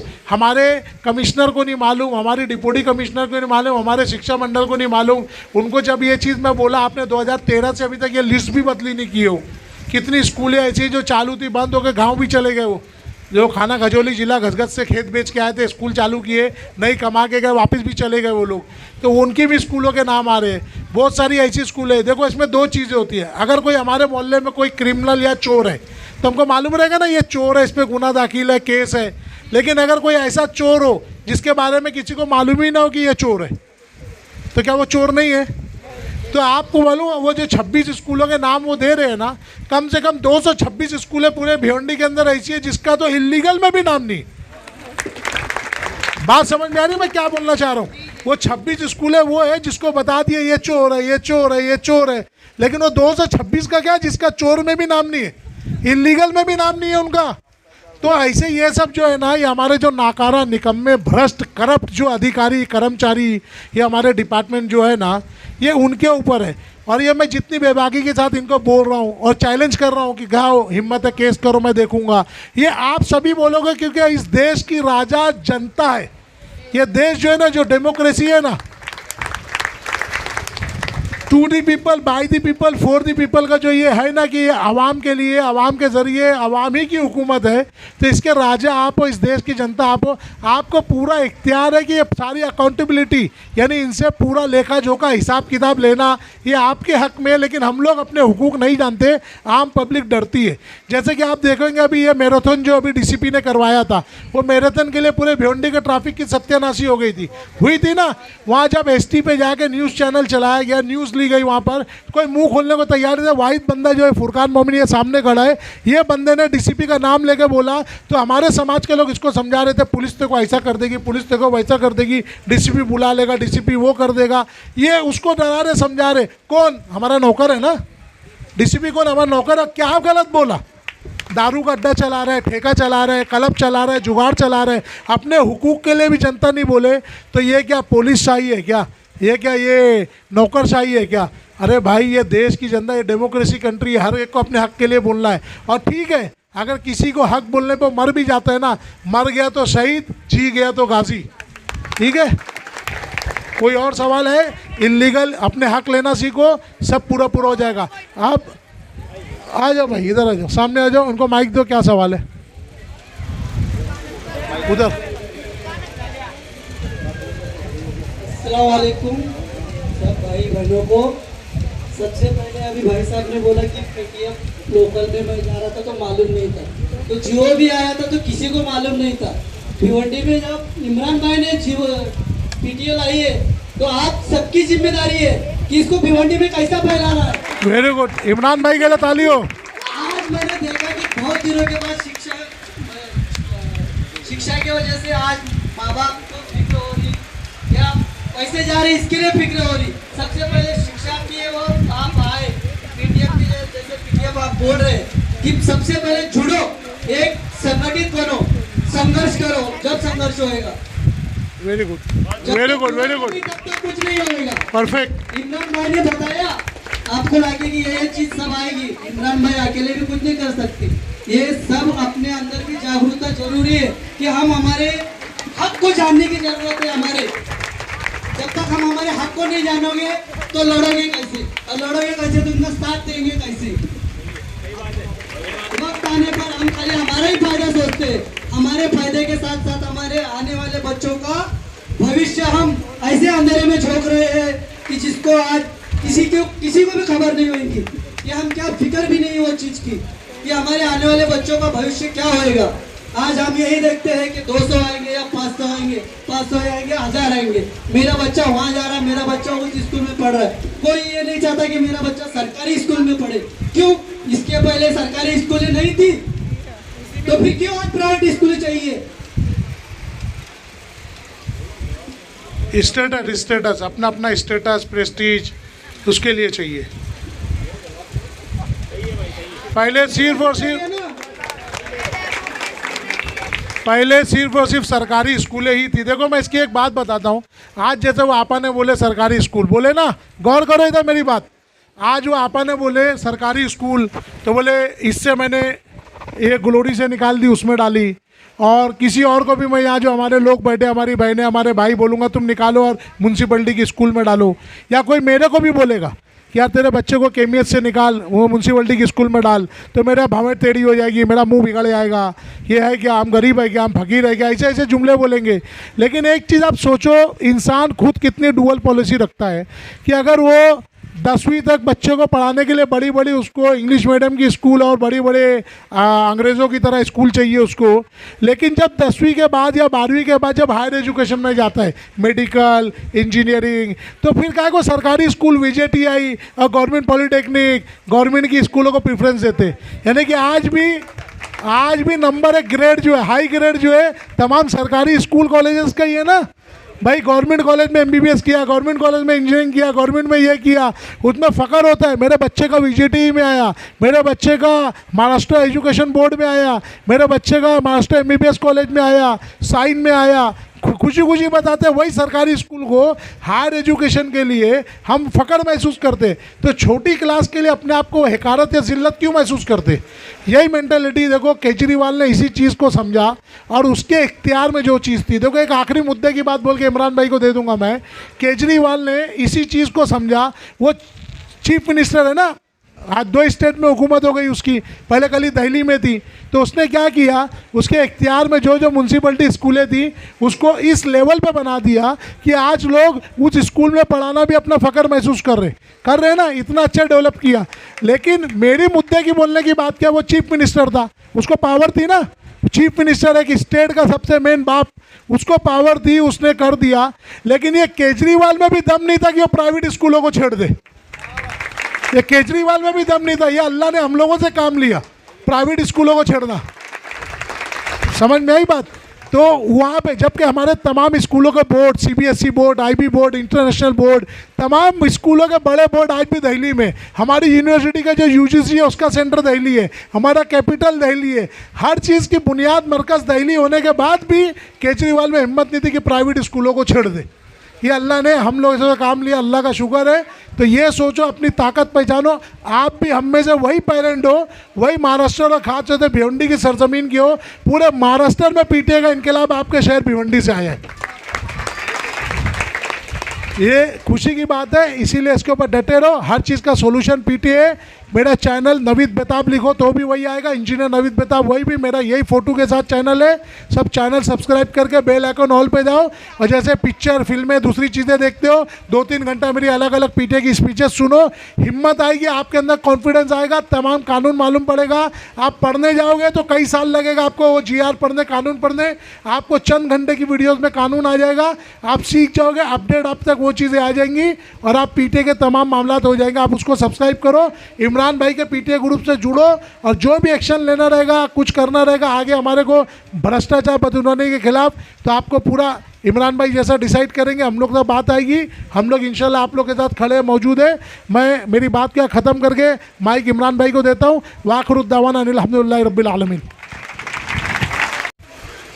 जो तमाम पेरेंट्स यहाँ पे आए, आप लोगों ने ये बताया कि आपको कहीं ना कहीं दर्द है, तो इस दर्द की दवा हम लोग ने इस मोहल्ले में एक दर्द की दवा लेके आए, उनका नाम नवीद बेताब है। तो अब मैंने शुरुआत में कहा था कि नवीद भाई का मैं इस्तेकबाल नहीं करूंगा, शायद अब ये सब सुनने के बाद में आप लोग खुद इनका इस्तेकबाल करना चाहेंगे, क्योंकि इन्होंने इतनी सारी बातें आपको बताई, इतना सारा नॉलेज इन्होंने आपके सामने पेश किया। पीटीए एक मुर्दा लाश थी जो जिंदा नवीद भाई ने किया है, और नवीद भाई की पर्सनल कोई इसके अंदर ये नहीं है, ये पूरे कौम को, पूरे अपने जितने भी लोग हैं जो इस प्राइवेट स्कूलों के जो सिस्टम से परेशान है, जो इनके जुल्म से परेशान है, उससे कहीं ना कहीं अपने को राहत हासिल करनी है। वो जुल्म के खिलाफ आपको खड़े होना है। थोड़ी थोड़ी मैं मोटी मोटी बातें वो आपको बताऊंगा। आपकी सवाल फीस भरना है या नहीं भरना है, नवीद भाई के सामने बोल रहा हूँ आपको मैं, फीस नहीं भरनी है आपको, कोई भी लॉकडाउन की 1 रुपया भी नहीं देना आपको लॉकडाउन का। दूसरी चीज, LC के लिए रोकता है या किसी चीज के लिए रोकता है, एग्जाम्स के लिए रोकता है, आप वहां पर जमा हो जाओ। मीडिया, FIR जो करना है कानूनी कार्रवाई वो करने की जिम्मेदारी हमारी है, हमारी संस्था की जिम्मेदारी है। आपको कुछ करने की जरूरत नहीं, आपको खाली अपने हुकूक के लिए खड़े रहना है। सिर्फ फिल वक्त आपको इतना काम करना है। जब आप सीख जाओगे इंशाल्लाह, जब आप खुद सीख जाओगे इस चीज़ को कैसे करना है, तो आपको हमारी ज़रूरत नहीं पड़ेगी। बच्चे को एक ही बार सिखाया जाता है चलना, उसके बाद में वो खुद चलना चालू कर देता है, तो आप खुद चलना शुरू कर दोगे इंशाल्लाह वो। और ये बच्चों के और हमारे नवीद भाई के चश्मे चिराग हैं यहाँ पर, और वो आपको थैंक्स करना चाहते हैं। मैं उनके हाथ में एक माइक देता हूँ। अस्सलामु अलैकुम वरहमतुल्लाहि वबरकातुहू। मेरा नाम मोमिन समन नवीद अहमद है। मैं इनका क्या बोलूँ अब मैं बेटा हूँ, और मैं कहना चाहूँगा यहाँ पे जितने भी तमाम औरतें हैं, जितने भी हमारे अंकल भाई बहन सब लोग आए, उनके लिए बहुत शुक्रिया।